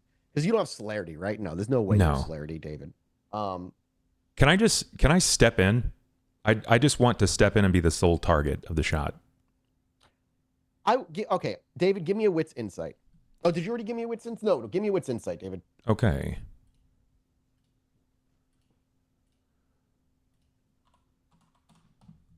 Three successes. If you want, you can reroll 2. Your call. I'm okay with 3. Okay, well, 3. I'll allow you to step in. But there's a 1 in 10 chance it still misses and hits Betty. Sure, I understand. I will step in and try to bolster the shot here. I do have some things that I think is worth knowing. I do still have resilience and toughness. Yeah. I'm just rolling 1d10 to see if it hits. If I roll a 1, it hits Betty. Simple. Okay. Ooh. So the gun goes off, and I think Betty cackles at that time. Absolutely. I'm gonna roll damage here. Do you take what's your reduced damage here? Let's see here. Within toughness, with this power alone gives no protection against pains and other aggravated damage. I don't know. This is my first time using it. Okay. It's a rouse check. Paste it in chat. Yeah, give me a. So I succeeded in my rounds check. Yeah, and what ability you use? Subtract the fortitude of the defender from all superficial damage sustained. This occurs before having the damage and cannot reduce the damage below 1. Well, let me roll what he's going to roll. He's not got a huge pool here. 3 successes, which means he would do with the pistol +1. 4 total, but how much do you take out? 2. You take out 2. So the bullet would hit you square in the chest. Or even lower than that, actually. It'd probably be like right under the ribs, more around the stomach area, just because your height difference from Betty and where he was aiming. And as the pistol fires and rings out, I mean, it's still early, it's more around like 1 a.m. So it's a lot quieter, and it really does just ring out. And as it goes off, there is an immediate look of, well, I'm going to roll for him. How does he handle the fact that he just shot somebody for his first time? Whether he knows it does anything or not. With 2, he maintains his composure. There's a look of blank confusion on his face for a few minutes before he realizes the bullet hit, and then there's a flash of like, that wasn't so hard, and a smirk before the realization hits that 1, you're not bleeding. 2, David probably didn't even react to the shot because it really doesn't feel like much to you, which is new for David. He fired the gun. You almost instinctively don't know what the gunshot feels like, but the human urge to be worried about getting just shot. When you felt like a tiny little push, and when you look down, there's holes in the shirt and whatnot, but if you lift, the bullet itself kind of tinks to the ground. And as you look at where you got hit, you are going to take the 2 superficial damage. Sure. But it didn't pierce you all the way. It more made like a cracked indent that goes in a good couple. And you could like probably stick your pinky finger up to your first knuckle into how deep the bullet actually went. And as it kind of like you look down, you lift up your shirt, you know, we get a profile shot of it and we just see the dink. We hear the dink dink of the tiny bullet hit the ground. And that pride, shall we call it, quickly goes back to confusion and then anxiety. We are technically within combat. If there's things you would like to do before anybody else gets a chance to do anything, the three of you, you may tell me now. How close is he to me? Oh, he's super close. He's basically point blank. Can I just grab the barrel of the gun and put my thumb over the hole? Yeah, you're gonna give me a. I'm not trying to like rush. I'm moving very delicately. It's with intent. It's not trying to be hasty. But he's gonna try and pull the gun back. So he's gonna, you will have, because if he pulls it back, then it's just gonna go to a palm. And I just tell him, I'm not here to fight you, but I was sculpted to survive. And Maggie, what was you saying about Betty? I think Betty is going to kind of in line with what David is saying. Exactly. We're not here to hurt you, and you really think that thing is going to protect you? Come on now. Let's play a little bit of a game. A test of luck? Or maybe ghosts? And she kind of like motions for him to hand over the gun to David. Go ahead and give me you can go ahead and give me a manipulation, intimidation, and then add your daunt bonus to that, which is, I think, your Auspex pool gets added to that. A daunt is free. Daunt, you're adding a round. I'm adding another ball. Elspeth, while that's happening, what are you manipulation, doing? You said intimidation. Yep, and then add and then plus, what's your Auspex? How many points in Auspex do you have? I have 1, plus I get the other dice, so I'll get plus. So yeah, you're gonna add another 3 dice to that pool. Oh. Because when you rouse, you get 2d10 instead of 1d10. Oh, okay. So I'm supposed to get one more. How do I roll one more? /roll space 1d10. Anything 6 and up is a success. No. That's all right, but still, 5 successes is incredible. And Elspeth, what were you doing? I apologize. I think Elspeth is gonna let them, continue this, but she's more looking around to see who the surroundings of people who might have heard this shot and try to wits awareness, please. Yeah, just try to alleviate that situation as much as possible. 3 successes. When the gunshot rang, there were a couple people that were somewhat nearby with an eyesight that immediately ducked and ran when they heard it. They didn't look back and whatnot. As you look around, there are a couple people or a couple windows in surrounding buildings where it looks like the curtains been pulled back and people might be peeking. Okay. But I would say nothing that dictates anybody saw the effects of the gunshot. Okay. Because you're kind of the only ones in this basketball court at this hour. So you feel confident that no masquerade breach has been openly happened beyond what these 5 have seen. Got it. And as you go to reach for it, David, it's all happening at once. We get the camera look of Elspeth swinging around before we go to David, who's going for the gun. As he pulls it back, you just kind of go for grabbing it to palming it and saying what you said. And then Betty going off of that and suggesting with a pleasant voice, even if it's a little fucking creepy, that he should hand the gun over. And with 5 successes, after a moment where this guy doesn't have trigger discipline in any way, of course, his finger is like over the trigger.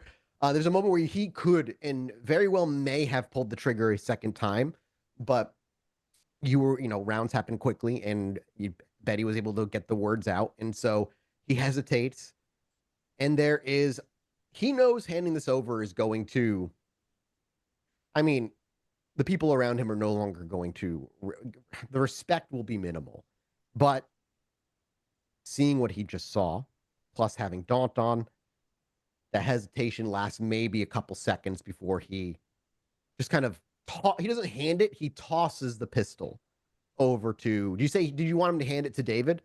She was motioning for him to hand it to David, but she is going to take it. Tosses it to David. Yeah.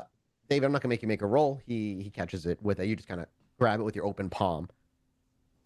You hear Brick mutter something to the others in the back, and a couple of them actually begin to walk away in the other direction without saying a word. I think when they're walking away, Betty just says, "Oh, you might want to stay and watch." What happens next? Betty you need will the thing off of him, obviously. Yeah, Betty will say to David, I don't know if David understands what Betty's asking, but she says, "Oh, how about you hand me 3 of those bullets, David?" David will just hand her the gun. Yeah, it makes sense. Yeah, and so David looks at the pistol for a second, and then, like I said, hands it over. It's a 9mm. You know, it's pretty common. Yeah, she takes it out and takes out 3 bullets. The bullets fall down as she's like pushing them out of the clip. And then she just has the 3, and she says, "Dealer's choice. We'll make it interesting." And she kind of clicks it back into the gun. And she says, "We take turns. You pull the trigger, I pull the trigger, but not on ourselves. Let's not do this, right? No harm to you, no harm to me." And she'll pull from like a pocket, like a can. It's just like a soup can or something like that. If it's okay if I have a soup can on me. Yeah, absolutely. And she'll roll it down the court. So, wait, what the fuck is happening? And he looks, he's like, you want us to shoot the cat? For what? What? Did you just come here to embarrass me? Like, what the fuck is all this for? Well, I've come to get something. And I figure we could play a little game to see who gets to keep it. See, you have something of mine. I had never seen you in my life before, lady. I was just about to I'm about to fucking kill you. For no reason? For someone you've never met before? For someone there questioning my authority as head of the Capital Kings. And he says that with such comp, and like you could tell he loved saying that. Well, if you're such a leader, then perhaps you'll win the game and you'll keep it. But if you fail, then you hand it over to me. I'll let you keep the gun, though.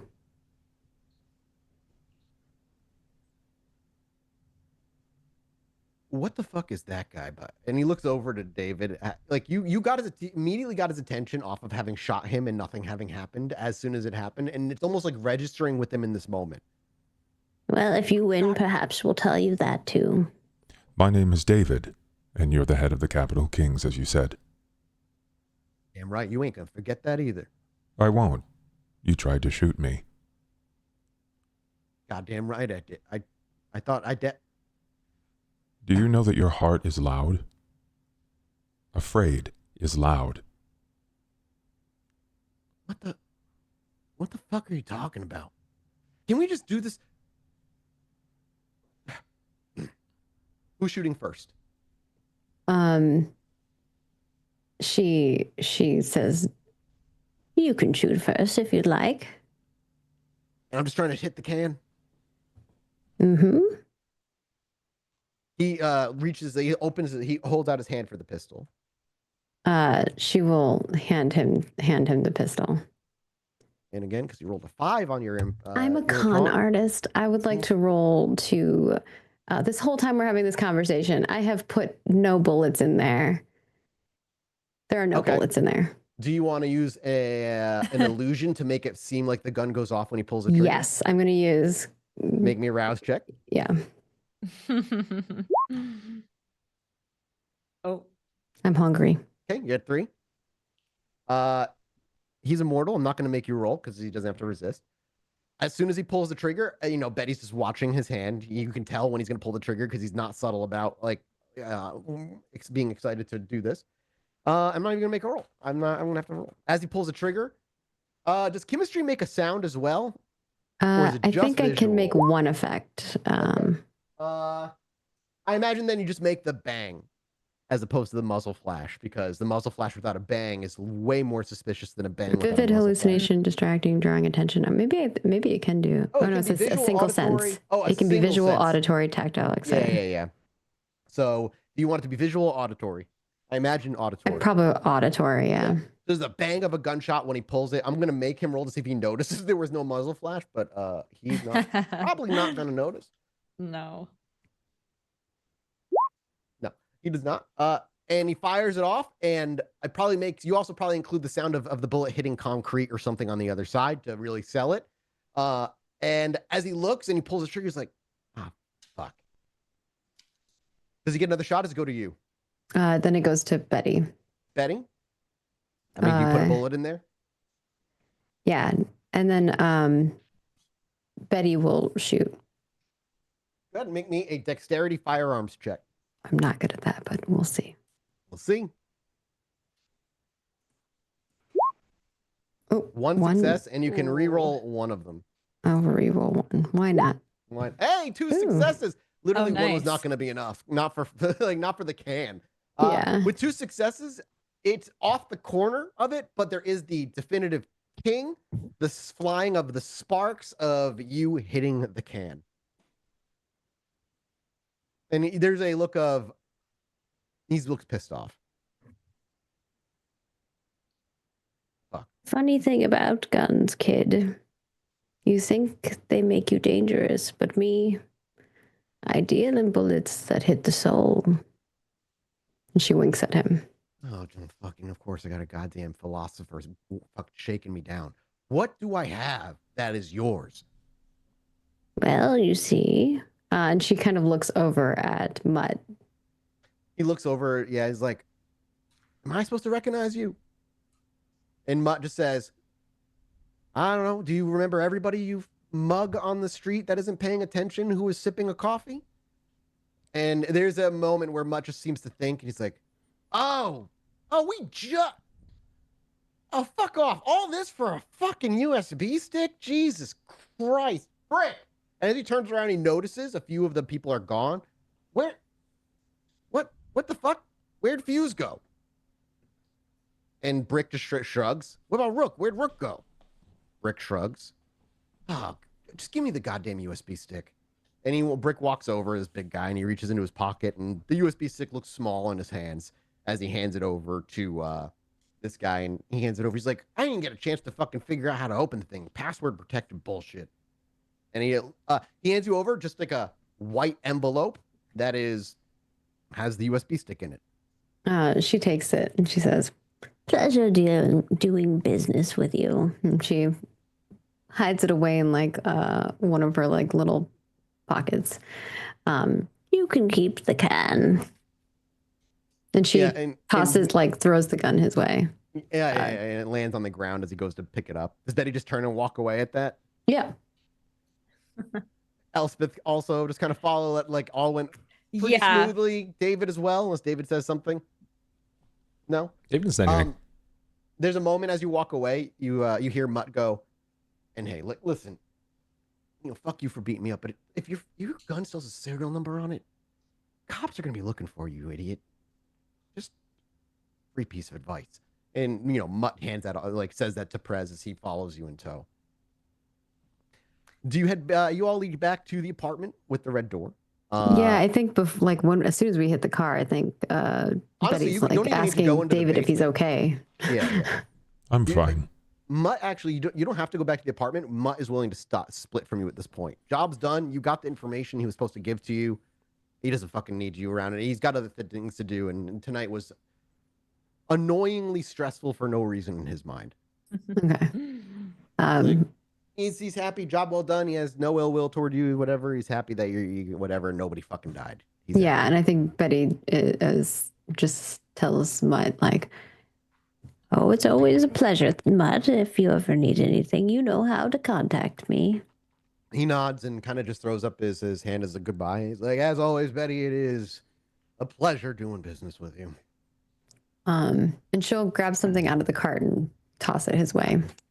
What is it? Okay. We'll leave it at that as he looks at whatever it is. It's like, maybe if you're okay with it, a little card, like the little Starbucks cards that gets you like a coffee. Yeah. There's probably leftover $1.39 or something on there. Yeah. That won't get you shit. No, Thanks. Thanks. Buddy. He mentioned he had coffee with him. Yep, I figured that's exactly why. But he's just like, fuck. Okay, dealing with you is always an adventure. He walks off, leaving the three of you to head back to the car. You get into the car. There's a hole in your shirt now, David. Whether that annoys him or not, I don't know. We are. Where do you want to go? Pop this into a PC and like see if you can figure it out.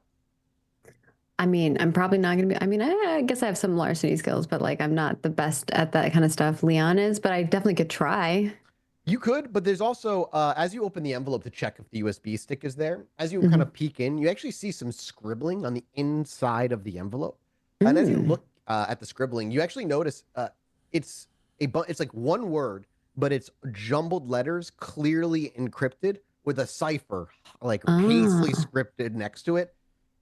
Whether the Capital King saw it or they just saw it and thought it was stupid shit, who knows? But there will require, for to figure it out, an intelligence academics check to see if you can crack the cipher. I certainly could try, but that might be. Ooh, we could do team effort. I love puzzles. Yeah. Because Janet has a computer, but it's not like a high tech one. But would it be enough to like stick this thing in there and? Yeah. There's a computer that's good enough. Yeah, you have it's modern day. Old computers now have USB drives and shit. So yeah. Okay. What was your intelligence academic roll? Yeah, I'll roll one as well. 1.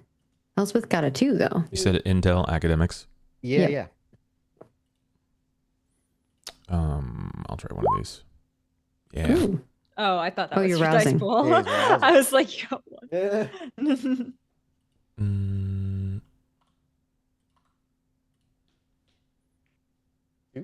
Does anybody want to willpower? I'll willpower it. Yeah, I can squeeze 3 out of it.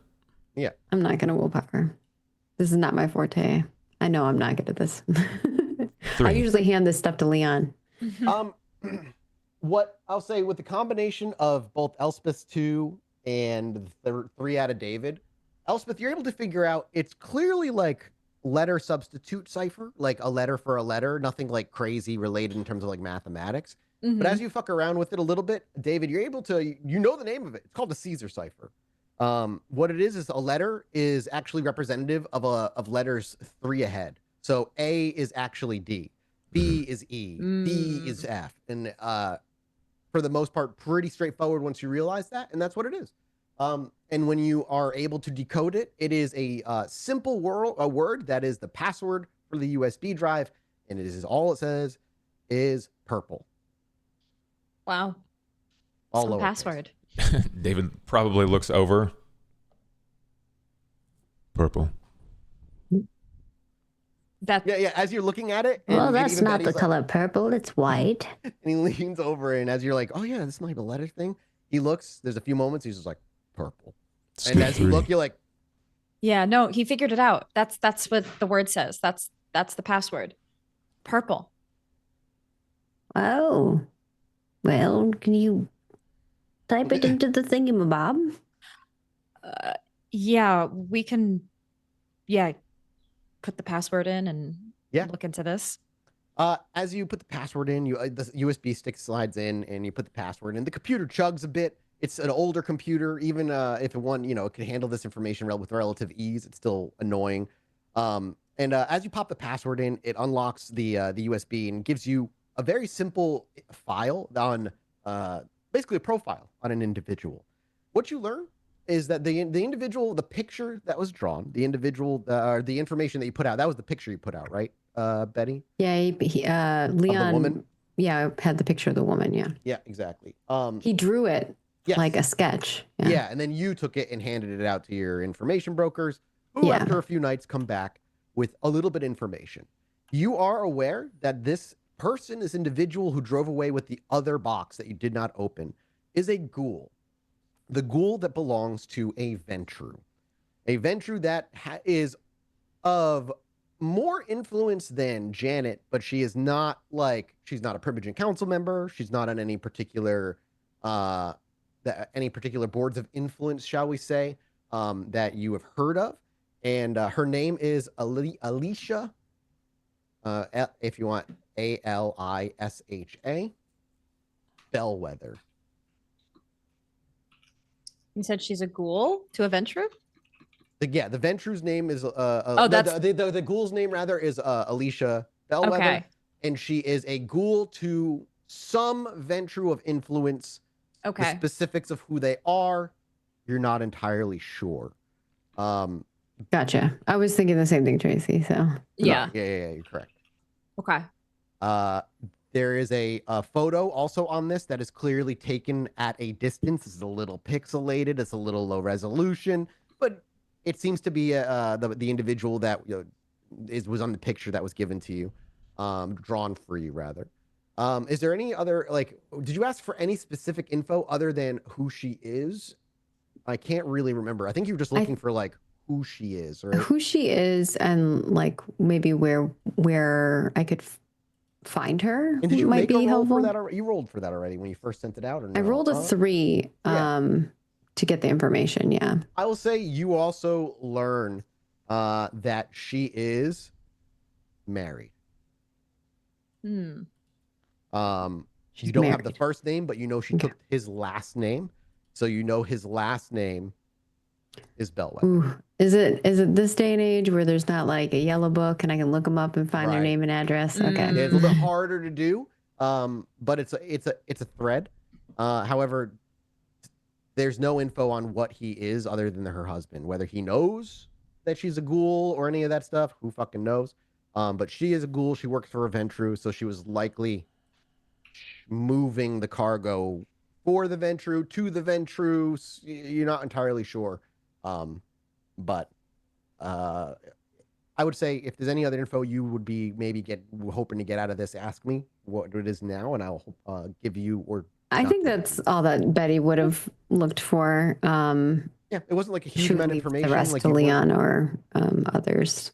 Yeah, if they were getting anything more than she serves a Ventru, that would be a cost, because trying to crack into the actual Kindred's lives is a lot more difficult than cracking into a ghoul who moves around during the day a little freely. But it's a lead, and I'm not sure would Elspeth or David even say anything out of that, or just did you note the name down? Just make sure you write the name down. Yep. I don't think David would say anything.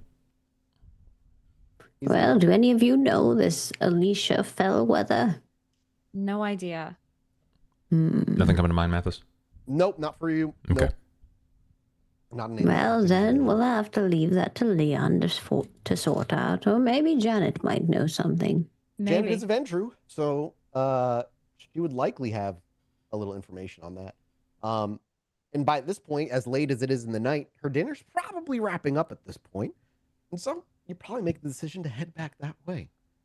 And as you all figure, okay, we can bring Janet a name, and she had dinner with whatever family she's having dinner with, we will slowly pull the camera back, and on this more quiet ending, bring episode 4 to a close.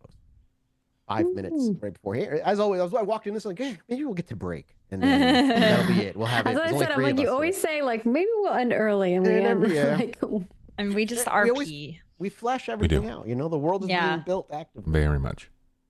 Well, thank you all so much for being here for the show. Just watching us has been supporting us. A shout out for you all, for those who are over at Patreon, for going above and beyond. If you want more after shows and stuff, I think the after shows have been dropped for the first 3 episodes already. So you can go watch those if you're not. If you want them, go to patreon.com and join the tier that gets those after shows for you.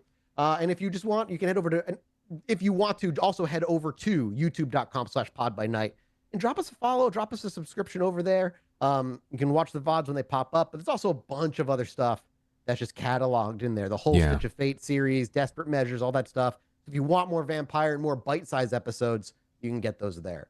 Thank you again for hanging out. Thank you all for being here. And we'll see you not next week, but the week after that, I believe. Yeah. Correct. Enjoy. We'll have a week off. We'll see you in a couple weeks. Goodbye, everybody. Bye, guys. Bye.